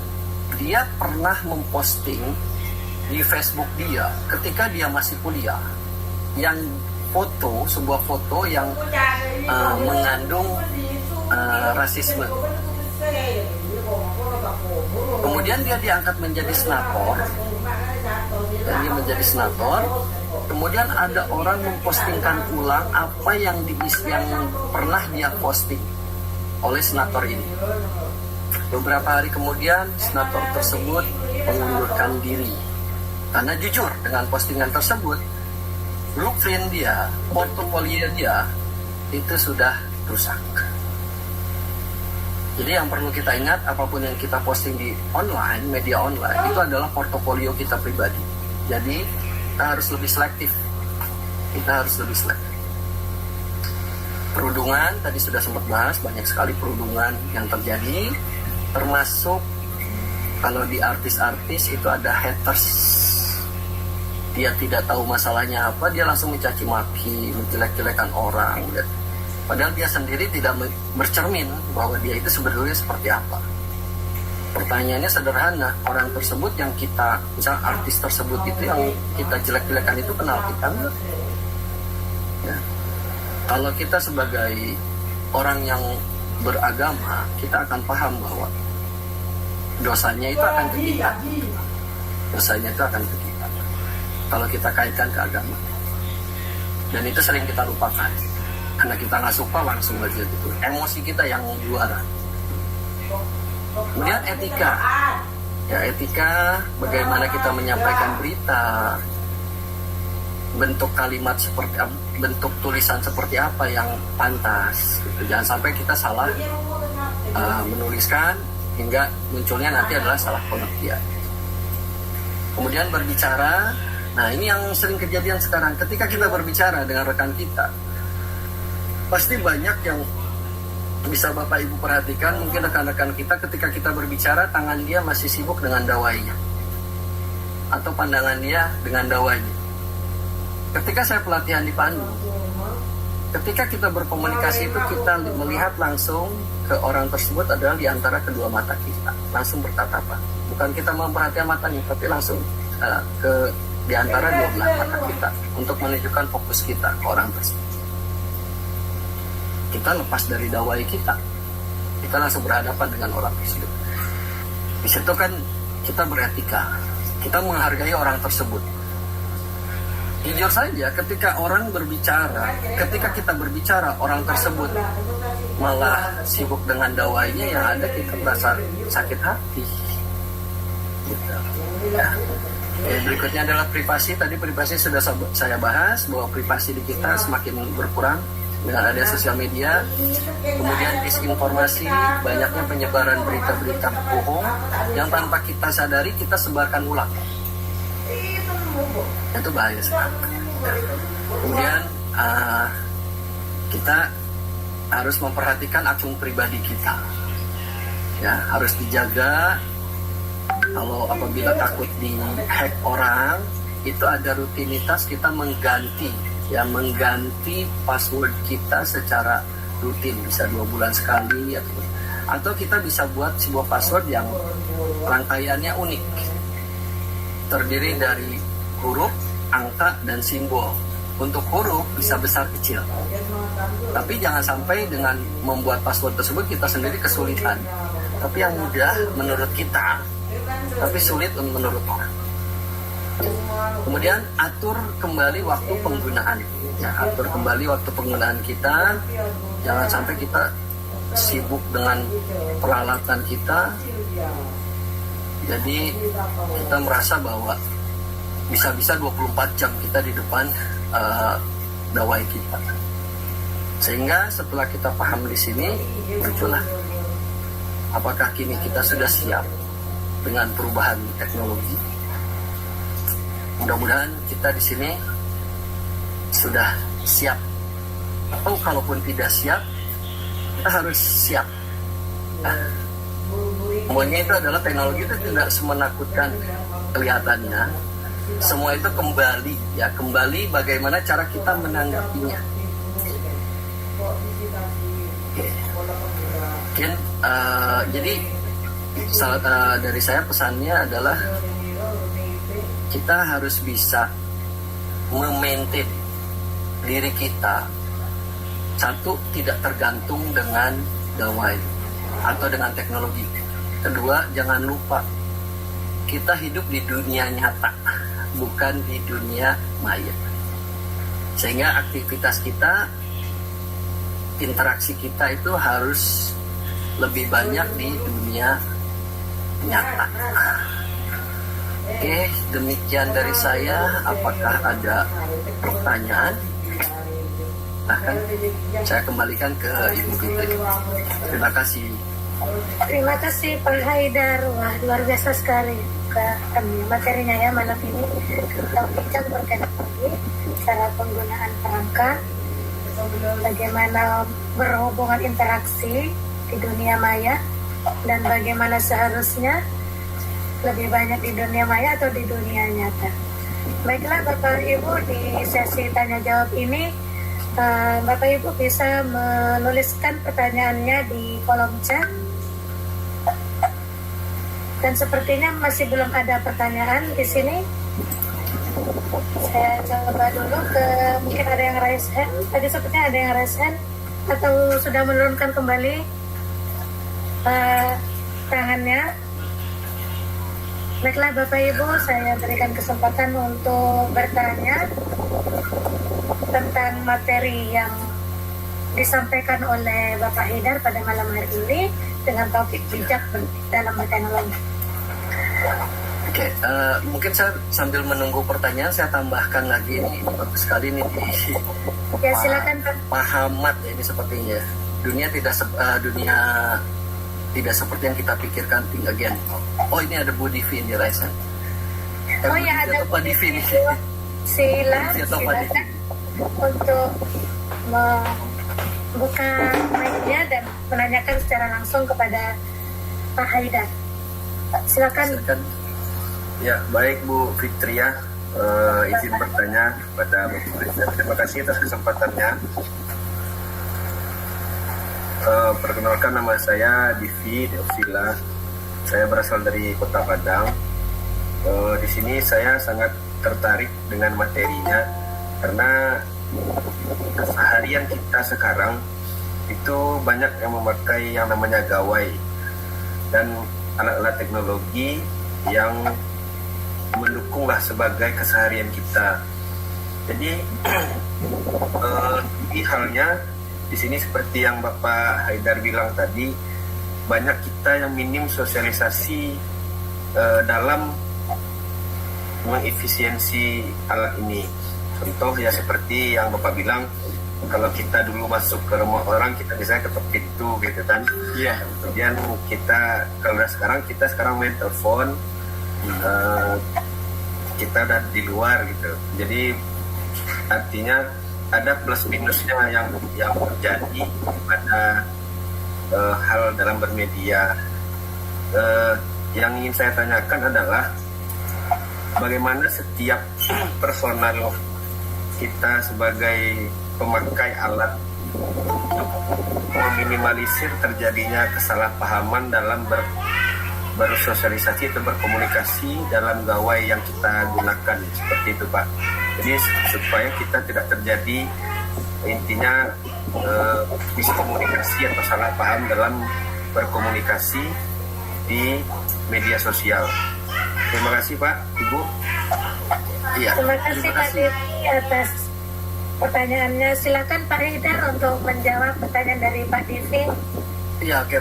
Pak Divi, untuk menghindari namanya miskomunikasi, ya. Miskomunikasi ini pertama adalah satu, kalau kita mengirimkan pesan, kita harus perhatikan adalah tanda baca, Pak. Sama jenis tulisan yang kita buat, apakah huruf kapital semua atau gimana. Kadang kita penggunaan emoticon juga itu sebaiknya agak dikurangi karena terkadang kita salah pilih emoticon, itu maknanya akan berbeda. Yang kedua, selain itu juga kita harus baca kita harus rajin membaca dalam bentuk kalimat penuh. Karena kejadian miskomunikasi itu tidak perlu dalam komunikasi, ya. Ini kejadian untuk murid-murid saya. Ketika mereka memberikan jawaban, dia akan memberikan jawaban karena dia merasa bahwa ketika dia membaca membaca setengah kalimat, dia pikir bahwa jawabannya itu sudah ada. Padahal dia harus membaca kalimat penuh. Karena kebetulan saya megang dengan kurikulum Cambridge, jadi kita harus benar-benar satu kalimat penuh itu kita baca. Karena terkadang pertanyaan sebetulnya itu ada di ujung. Jadi kita harus mau tidak mau harus agak sedikit rajin. Jangan langsung main jawab, tapi kita baca ulang. Kalau bisa, kalau kebetulan ada pertanyaan panjang atau ada berita-berita yang menurut kita, waduh ini kita tolong dibaca. Kita jangan screening. Banyaknya kita main screening karena kita membaca 1-2 kata atau 1-2 kalimat, kita merasa bahwa oh ini udah benar. Enggak, jangan. Jadi kita harus baca semua, mau tidak mau kita agak sedikit meluangkan waktu lah kalau pernyataan itu banyak. Jadi ketika kita membalas, itu kita enak. Dan jangan lupa tanda bacanya, jadi supaya paham. Atau kalau tidak mau tanda baca, kita bikin penggalan-penggalan saja, kirim satu. Ya, seperti itu mungkin Pak Divi singkatnya. Iya Pak, apakah nanti itu misalkan seperti yang kita ketahui kalau huruf besar yang kita huruf kapital semua, Ya. Apakah itu memang tertanda kalimat yang bisa dikatakan orang yang mengirim itu marah atau jengkel seperti itu Pak? Kemudian yang masalah tentang emot icon, saya rasa juga ada benarnya juga Pak, atau ada plusnya, karena kita mengirim pesan, kita kan si pembaca kan tidak tahu bagaimana intonasi kita berbicara. Dia hanya membaca pesan yang kita sampaikan. Jadi kalau menurut saya memudahkan kita dalam berkomunikasi, ya misalkan ada emot icon senyum atau tertawa dan seperti itu. Jadi supaya komunikasinya agak cair suasananya seperti itu Pak, jadi nggak kaku. Iya, jadi tadi saya bilang mengurangi penggunaan emoticon. Jadi bukan berarti tidak boleh, ya, bukan tidak boleh. Tapi ada lagi cara yang lebih mudah. Kalau kita takut salah gitu, memang kalau untuk kapital itu biasa cenderungnya kita lagi emosi atau lagi marah. Walaupun menurut kita itu biasa aja. Tapi kita penerima udah dalam tanda kutip di pikiran kita ada cara yang paling gampang, kita menggunakan voice note saja Pak. Kita berbicara, rekam, kirim, selesai. Itu udah lebih jelas sekali gitu. Nah, intonasinya juga akan terlihat. Seperti itu Pak Divi. Baik Pak, terima kasih Pak. Ya, sama-sama. Pak Divi, semoga bisa menjawab pertanyaan dari Pak Divi. Jawaban dari Pak Haidar. Ya, terima kasih Bu, cukup Bu. Baiklah, untuk berikutnya saya bacakan di kolom chat ada pertanyaan dari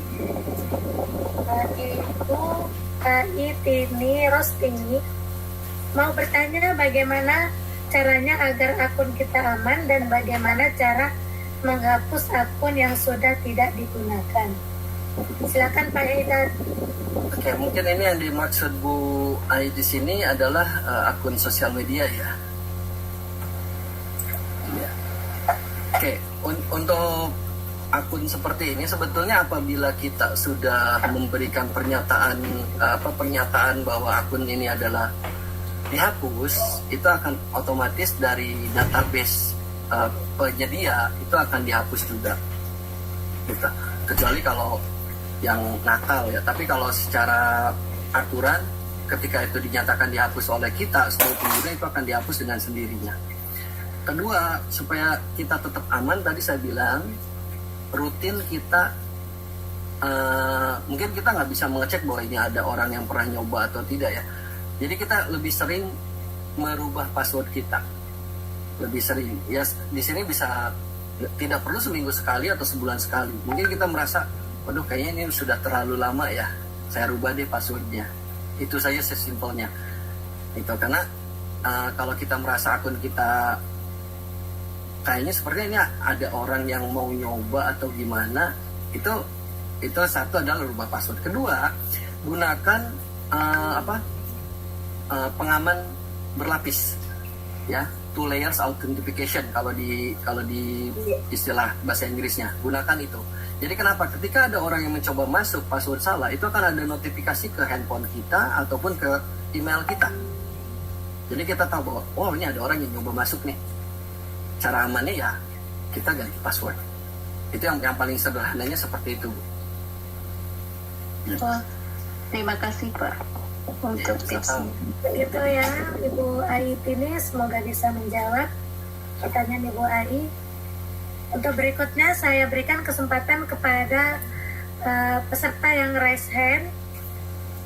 Saya lihat ada Ibu Aida Asari. Silakan Ibu Aida Asari untuk open mic dan menanyakan secara langsung kepada Pak Aida.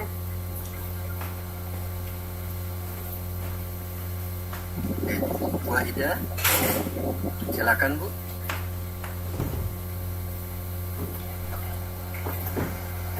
Apakah ada Ibu Aida? Enggak, Bu Aida, terima kasih. Ada lagi yang melakukan di berikutnya, ada Ibu Ramzana. Silakan Ibu Ramzana untuk menanyakan secara langsung kepada Pak Aida. Silakan Bu. Baik Bu Fitri, terima kasih. Assalamualaikum warahmatullahi wabarakatuh. Waalaikumsalam warahmatullahi wabarakatuh. Ya, sebelumnya terima kasih saya sampaikan atas kesempatan waktunya buat saya bertanya secara langsung. Sebelumnya saya mau menyampaikan bahwa materi malam ini sangat luar biasa, menarik sekali. Sampai tadi sempat ketawa-tawa sendiri ya ketika Pak Ali menyampaikan ketika dawai kita atau handphone kita ketinggalan, pulang lagi seperti ada sesuatu yang tertinggal. Itu memang real banget gitu. Memang nyata banget, saya mengalami sendiri. Jadi pertanyaannya begini Pak, tadi yang Bapak contohkan tentang video yang di-share ulang.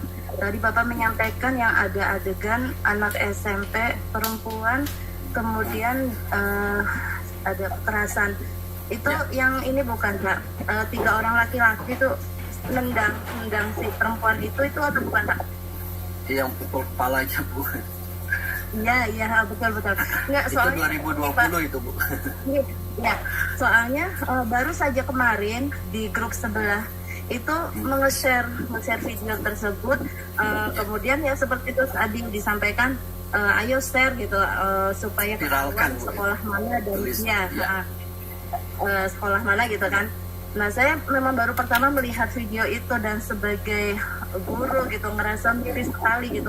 Ini nyata nggak sih, bener apa nggak sih kejadian? Berarti setelah saya mendengar tadi pemaparan dari Bapak, itu berarti sudah lewat ya Pak? Berarti Ya, itu bisa saya sampaikan. 2020 Bu. Nah, 2020 itu kejadiannya Saya baru kalau tidak salah baru itu di-share kemarin. Makanya saya bilang karena di grup guru ya, di grup guru yang saya Iya, ada. benar.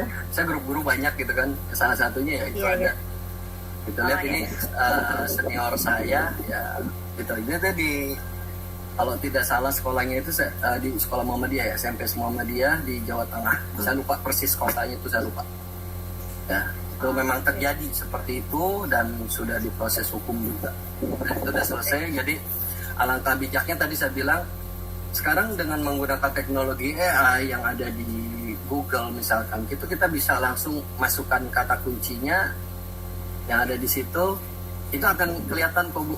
kejadian perundungan seperti apa yang pernah viral. Bukan itu aja Bu, akan muncul banyak. Nah ya, berkaitan dengan itu Pak, tadi Bapak menyampaikan kita bisa mengecek itu berita benar atau tidak. Ya. Itu tadi saya sempat lost sinyal. Jadi belum tercatat caranya Pak, yang tadi masuk ke Google atau Ya, yang paling sederhana itu kita tinggal buka Google, kita tinggal kopikan aja beritanya, kemudian dia akan mencarikan sendiri. Oke, baik. Karena untuk Google sendiri itu udah banyak. Atau kita bisa juga pakai bantuan dari kementerian, itu ada cek fakta, itu ada beberapa ada yang kalau kita bilang ada beberapa yang pemerintah sediakan juga sih gitu. Ada cek hoax gitu kan, itu ada dari Kemeninfo kan. Baik Pak, terima kasih. Satu lagi ya Pak. Ya, silakan. Satu lagi, ini kejadiannya baru kemarin Pak. Saya dapat WA dari teman, dan itu teman SMA yang kebetulan sekarang sudah berbeda kota. Dalam hati sih kok tumben gitu dia menghubungi saya seperti itu. Terus secara kita nyambung lagi komunikasi. Tapi pas kesininya kok dia menawarkan gitu. Memang kan saya tahu dia bekerja di kabupaten. Katanya ada event yang menawarkan mobil gitu, maksudnya untuk keluarga, terus menawarkan saya berkenan apa tidak. Lah dari situ saya mulai kok ada yang aneh gitu ya. Nah kemudian saya menghubungi teman SMA lain yang tahu kontaknya dia gitu. Saya menghubungi secara langsung, oh iya ternyata dia sudah pasang status bahwa emang ada beberapa temannya yang dihubungi lewat nomor itu gitu. Karena saya nggak menyimpan kontaknya kan, saya jadi tidak melihat statusnya dia gitu.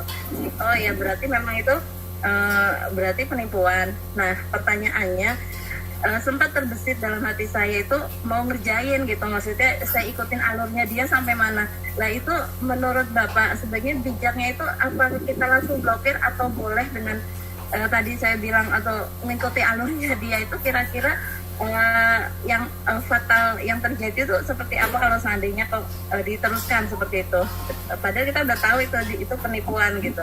Terima kasih Pak. Iya, sama. Sebetulnya ada ini ya, ada beberapa cara gitu kan. Mungkin yang paling singkatnya ya sudah kita blokir saja, selesai. Karena mungkin nanti di saya setelah ini ada tips dan trik juga yang bisa kita pakai gitu kan. Jadi sebetulnya kalau kita mau ikutin alur dia, yang saya takutkan nantinya kita justru malah ke bawah Bu. Gitu, kerasa wah ini kan teman, jadi akhir tadi kita mau ngikutin tapi kok malah kita yang ikutan ke dia, kita menghindari hal tersebut. Jadi lebih baik kalau kayak gitu kita paling info ke keluarga kita bahwa oh ini kalau ada telepon seperti ini bla bla bla, ini penipuan, selesai, kita blokir, sudah cukup seperti itu, tidak perlu dipanjang lebarkan. Dan kalau di WhatsApp itu kita bisa langsung laporkan, blokir dan laporkan, bisa langsung blokir dan laporkan, itu lebih efisien lagi gitu. Mungkin begitu Bu. Jadi begitu ya bijaknya dalam mengambil keputusan ketika kita di WhatsApp oleh seseorang yang tidak kita kenal. Semoga menjawab pertanyaan dari Ibu Ramzana. Untuk berikutnya saya bacakan dulu untuk selanjutnya diberi kesempatan kepada yang raise hand juga. Ada pertanyaan di kolom chat dari Bapak Agung Jaka Nugraha. Saat ini banyak sekali toko yang melayani tukar tambah jat-jat. Mohon diberikan tips bagaimana tukar tambah jat-jat yang aman, karena terkadang kita lupa untuk logout akun jat-jat yang ditukar tambahkan. Gitu kan? Sebetul ya, oke Bu, terima kasih banyak. Ini untuk Pak Agung, udah Pak Agungnya masih ada ya. Pak Agung, jadi cara paling mudah apabila kita takut bahwa aduh ini belum, sebenarnya di pikiran kita wah kita belum ke logout atau seperti apa, terutama untuk WhatsApp ataupun email, itu biasanya akan lama. Tapi beda dengan perbankan ya. Kalau perbankan itu ada jeda sekian menit tidak ada aktivitas, dia akan logout dengan sendirinya. Ada yang paling gampang adalah kita langsung factory reset saja Pak, kembalikan ke setelan awal itu akan terhapus semua. Aplikasi yang ada di situ, kontak kita, email, semua itu akan terhapus dengan sendirinya. Jadi kembalikan handphone ke dalam kondisi awal ketika kita baru pertama kali beli. Itu ada di setting, di setiap handphone itu kurang lebih sama. Kita masuk ke setting, nanti di situ ada factory reset, ya. Ada di untuk di reset aja langsung. Di situ ada pilihannya kok. Kembalikan ke setelan pabrik gitu, kalau bahasa Indonesia gitu. Mungkin seperti itu, paling singkatnya ya seperti itu. Harus di reset ya Pak untuk. Iya, kalau kita was-was bahwa kita nggak log out dari situ, karena contoh lah kalau misalnya sosial media, kalau ke Facebook, ketika kita ganti password itu akan ada permintaan bahwa kalau di perangkat yang lain apakah akan log out atau tidak, itu akan ada. Tapi tidak semuanya seperti itu. Gitu. Jadi untuk menghindari hal-hal yang tidak diinginkan, ya paling sederhananya ya kembalikan ke setelan pabrik saja. Baik Bapak, semoga bisa menjawab pertanyaan dari Bapak Agung Jaka Nugraha. Untuk berikutnya saya akan berikan kesempatan kepada Bapak Ibu yang TSN. Di sini ada Bapak Muhammad Siddiq Rizky Purnama. Silakan Pak untuk menanyakan secara langsung pertanyaannya kepada Pak Haidar. Ya, baik Ibu, terima kasih memberikan kesempatan untuk bertanya. Ada sebuah kasus di mana dalam sebuah grup WhatsApp seperti itu ada anggota grup yang dikeluarkan tanpa alasan seperti itu. Padahal yang dia sampaikan di grup itu misalnya informasi iklan tentang kearifan lokal, tapi mungkin karena tidak tahu, mungkin ada yang yang aneh mungkin seperti ini, tiba-tiba dikeluarkan dari grup seperti itu. Padahal itu grup itu grup orang-orang yang berpendidikan seperti itu. Jadi katakan ya seperti itulah. Tapi karena ada masalah-masalah pribadi seperti itu, ternyata dikeluarkan seperti itu. Apakah itu kategori tidak bijak atau bagaimana itu? Apakah adminnya itu bisa dituntut seperti itu atau ya? Mau penjelasan itu. Terima kasih. Ya, Pak, saya ngalamin juga kok kayak gitu Pak. Nggak usah jauh-jauh. Oke, jadi sebetulnya kalau kita balik lagi ya, itu grup itu grup apa sih sebetulnya, konteksnya itu seperti apa, apakah di grup tersebut ada aturan mainnya atau tidak. Mungkin di sini ada juga rekan saya di sini yang satu grup sama saya, sama-sama di grup IT juga, kita punya aturan baku. Apabila ada salah satu anggota di situ atau beberapa anggota itu melakukan pelanggaran, kita langsung otomatis mengeluarkan orang tersebut, postingan dia akan otomatis dihapus. Nah pertanyaannya adalah sederhana, bahwa kalau kita tuntut ke ranah hukum, urusannya apa? Gitu. Itu lebih baik kita bisa langsung japri pada orang yang mengeluarkannya, karena pasti akan ada di record kita. Kita tanya baik-baik, salahnya di mana, ataukah mungkin dia salah pencet atau seperti apa gitu. Jadi yang penting kita jangan terlalu dengan, misalkan saya dulu, yang saya berikan itu hanya info bahwa yang mereka yang orang tersebut sebarkan itu adalah info salah, tapi dia tidak terima. Ya buat saya pribadi sudah lihat, oh ya udah, berarti sudah, saya pun juga ngotot di situ juga nggak akan ada berguna. Karena kenapa? Banyak di kita orang itu memang berpendidikan, tapi sayang otak dan logikanya dan hatinya kadang tidak digunakan Pak. Mohon maaf ya, tapi kenyataannya memang seperti itu. Gitu. Jadi kita balik lagi, apabila kita bisa selesaikan dengan baik-baik, dengan berbicara kepada orang yang mengeluarkan kita, salahnya di mana, ya terus menurut kita bahwa wah kalau kita ngotot juga di situ yang ada malah jadi bermasalah, lebih baik ya sudah, tidak apa-apa, toh masih banyak teman-teman kita di grup-grup yang lain yang mungkin lebih bermartabat dalam tanda kutip. Mungkin itu Pak. Baik Pak Haidar, terima kasih Pak Haidar. Ya, Jadi sama-sama. kasusnya sama yang terjadi dengan Bapak dengan saya sama kasusnya.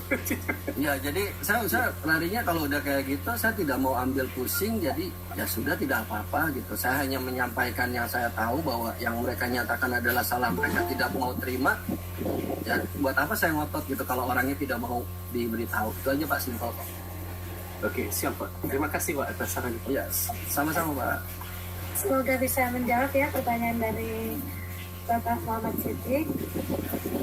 Untuk berikutnya saya berikan kesempatan kepada peserta yang menuliskan pertanyaannya di kolom chat. Dari Ibu Yuliana Megawati. Mungkin ini akan menjadi pertanyaan terakhir ya pada malam hari ini. Apakah pihak sosmed sendiri tidak bisa memfilter tayangannya yang akan dilihat oleh khalayak umum? Silakan Pak Haidar. Oke, sebetulnya untuk sosial media itu mereka sudah punya standarisasi. Nah, yang jadi masalah adalah setiap negara internet itu kita tidak bisa mempolisikan internet karena skupnya global. Yang jadi kendala kenapa? Yang jadi kendala adalah setiap negara punya regulasi sendiri. Indonesia seperti apa, Singapura, Malaysia, ataupun negara-negara lain seperti apa. Contoh kecil, mungkin di kita untuk yang sekarang lagi tren itu perjudian, judi slot. Saya sebutkan aja langsung. Di kita mungkin itu tidak boleh, tapi ke kita misalkan kita main ke Singapura, kita buka di sana, ternyata dia bisa tidak diblokir oleh pemerintah. Atau di sosial media juga ada tayangan-tayangan tersebut. Itu semua kembali lagi bahwa itu yang di sosial media mereka sudah memfilter sebisa mereka, tapi pada akhirnya filter yang paling kuat itu adalah dari kita pribadi. Apabila kita kepala keluarga, ya berarti kita harus menjadi contoh ke anak-anak kita atau memfilter yang ada di situ itu seperti apa gitu. Karena ada teknik sendiri untuk memfilter tayangan-tayangan yang bisa dilihat oleh anak-anak kita ataupun oleh keluarga-keluarga kita, mana yang boleh, manapun yang tidak, seperti itu. Kalau dulu itu ada sebuah aplikasi yang bisa digunakan di handphone di komputer, itu bisa memblokir semua. Dulu pernah saya pakai, sampai Google saya blokir, dia nggak bisa masuk, walaupun dia pakai aplikasi apapun nggak akan bisa tembus. Dulu seperti itu. Itu contoh-contoh kecil aja. Jadi lebih baik filter yang paling kuat itu adalah filter pribadi, karena untuk sosial media mereka sudah mengadakan filter berdasarkan standarisasi mereka, tapi bukan standarisasi berdasarkan tiap negara, karena tiap negara beda-beda aturan mainnya. Seperti itu Pak. Bu Yulianti ya tadi. Ya, Bu Yuliana ya. Jawab pertanyaan dari Ibu Yuliana. Yuliana Megawati. Jawaban dari Pak Haidar. Berarti filternya yang paling kuat adalah diri sendiri ya. Iya, betul. Filter semua informasi. Baiklah Bapak Ibu, karena waktu sudah menunjukkan pukul 20:51 waktu Indonesia Barat. Semua pertanyaan sudah alhamdulillah bisa terjawab pada malam hari ini. Terima kasih atas ilmunya Bapak Haidar. Untuk selanjutnya yaitu kita akan mendengarkan closing statement dari Pak Haidar. Silakan Pak Haidar. Ya, terima kasih Bu Fitri. Ya, untuk closing statement ini saya hanya memberikan sedikit tips. Jadi intinya kita tidak perlu takut dengan namanya teknologi. Yang penting kita bijak dalam menggunakannya. Yang pertama adalah ketika kita memposting sesuatu, ingat think before you post. Think di situ bukan berpikir, tapi think itu ada lima ada kepanjangannya. T itu true. Apakah yang kita posting itu benar atau tidak? Ya. Kemudian H-nya H ya, itu helpful. Ya, apakah yang kita posting itu bisa bantu orang atau tidak? Gitu. Bantu di sini bukan berarti kita secara nggak langsung bisa menghibur orang atau enggak. Kalau cuma sekedar guyon-guyonan seperti itu mungkin kita udah banyak, tapi apakah bermakna atau tidak? Kemudian I itu inspiring. apakah bisa menginspirasi orang atau bisa memberikan contoh kepada orang lain. Misalkan kalau di sekolah, saya pengen bikin sebuah tip dan trik bagaimana mengerjakan soal matematika, soal fisika atau soal kimia. Itu berarti menginspirasi seseorang. Artinya di sini menginspirasi murid kita atau bahkan mungkin di luar. Kemudian necessary di sini artinya perlu nggak sih hal tersebut kita posting? Kalau tidak ya tidak perlu, karena yang seperti tadi saya bilang, di sosial media itu privasi kita hampir tidak ada. Kemudian yang terakhir adalah kind, baik. Apakah hal tersebut adalah hal baik atau bukan? Jadi think before you post, ya perhatikanlah 5 hal tersebut. Dan ini juga untuk think ini bisa kita gunakan ketika kita akan berpresentasi, membuat bahan presentasi itu seperti itu. Kemudian di sisi lain, filter yang paling baik dalam bersosial media atau berkomunikasi itu adalah diri kita pribadi. Dengan caranya apa? Caranya kita menambah wawasan kita. Kalau Kemoinfo bilang, saring before you share. Ya, kita saring dulu, kita cari dulu apakah ini betul atau tidak. Kemudian kalau ini adalah betul, kita publish ulang. Kedua, apabila ini tidak betul, ya kita buat klarifikasinya bahwa yang diposting oleh orang tersebut adalah tidak benar. Tuh, jadi kita gunakanlah teknologi yang ada itu dengan bijak, jangan terlalu tergantung. Apalagi sekarang adanya ChatGPT, jangan terlalu sama itu. Ya, karena ChatGPT itu tugasnya adalah cuma mengumpulkan data, nanti buat kumpulan resume, selesai. Jadi kita tetap jangan lupa gunakan akal kita, logika kita, dan hati kita dalam berteknologi. Ini quote dari saya. Ya, hanya helpful, Bu. Helpful, iya. Oke. Ini ada sedikit quote, Google before you post. This is the new thing, before you speak. Kalau dulu kan think before you speak, ya sekarang Google before you post. Ya, jadi kita cari dulu sumbernya, betul atau tidak, layak diposting atau tidak. Mungkin demikian dari saya. Terima kasih, selamat berjaya dalam teknologi, semoga bermanfaat.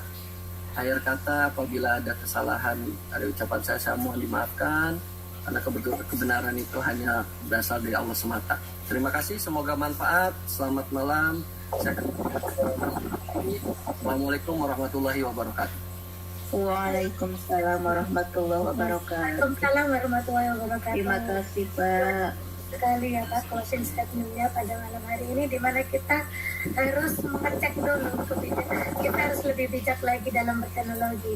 Apakah postingan sudah benar? Apakah sudah bermanfaat? Apakah sudah menginspirasi?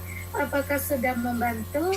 Dan apakah postingan tersebut perlu kita posting? Dan kita juga harus memikirkan apakah postingan tersebut dirasa sangat buat pemirsa nanti yang akan menjadi publik postingan tersebut, dan juga kita pribadi dalam menerima postingan-postingan kita harus bisa memfilter dalam diri kita. Jadi filter yang terbaik itu adalah diri kita sendiri. Semoga bermanfaat ilmu yang Bapak bagikan pada malam hari ini.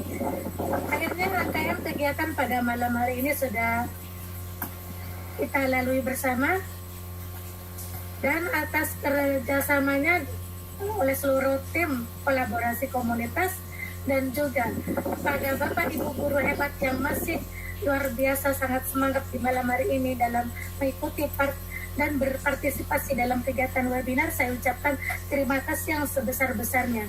Saya sebagai moderator mengucapkan mohon maaf apabila telah mengucapkan salah kata dan juga dalam bertutur kata. Baiklah, saya ucapkan terima kasih atas partisipasinya. Wassalamualaikum warahmatullahi wabarakatuh.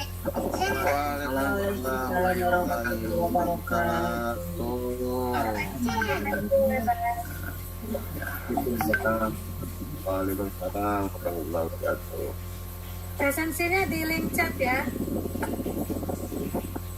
Ya Bu, sudah, alhamdulillah sudah.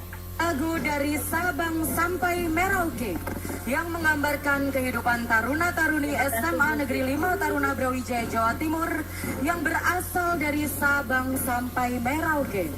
Lagu ini mempunyai makna bahwa negara Indonesia terdiri dari berbagai macam pulau yang terletak dari Sabang hingga Merauke. Semuanya keberagaman tersebut menjadi satu dalam kesatuan negara Republik Indonesia, serta kita harus bisa dan berjanji untuk selalu menjaganya.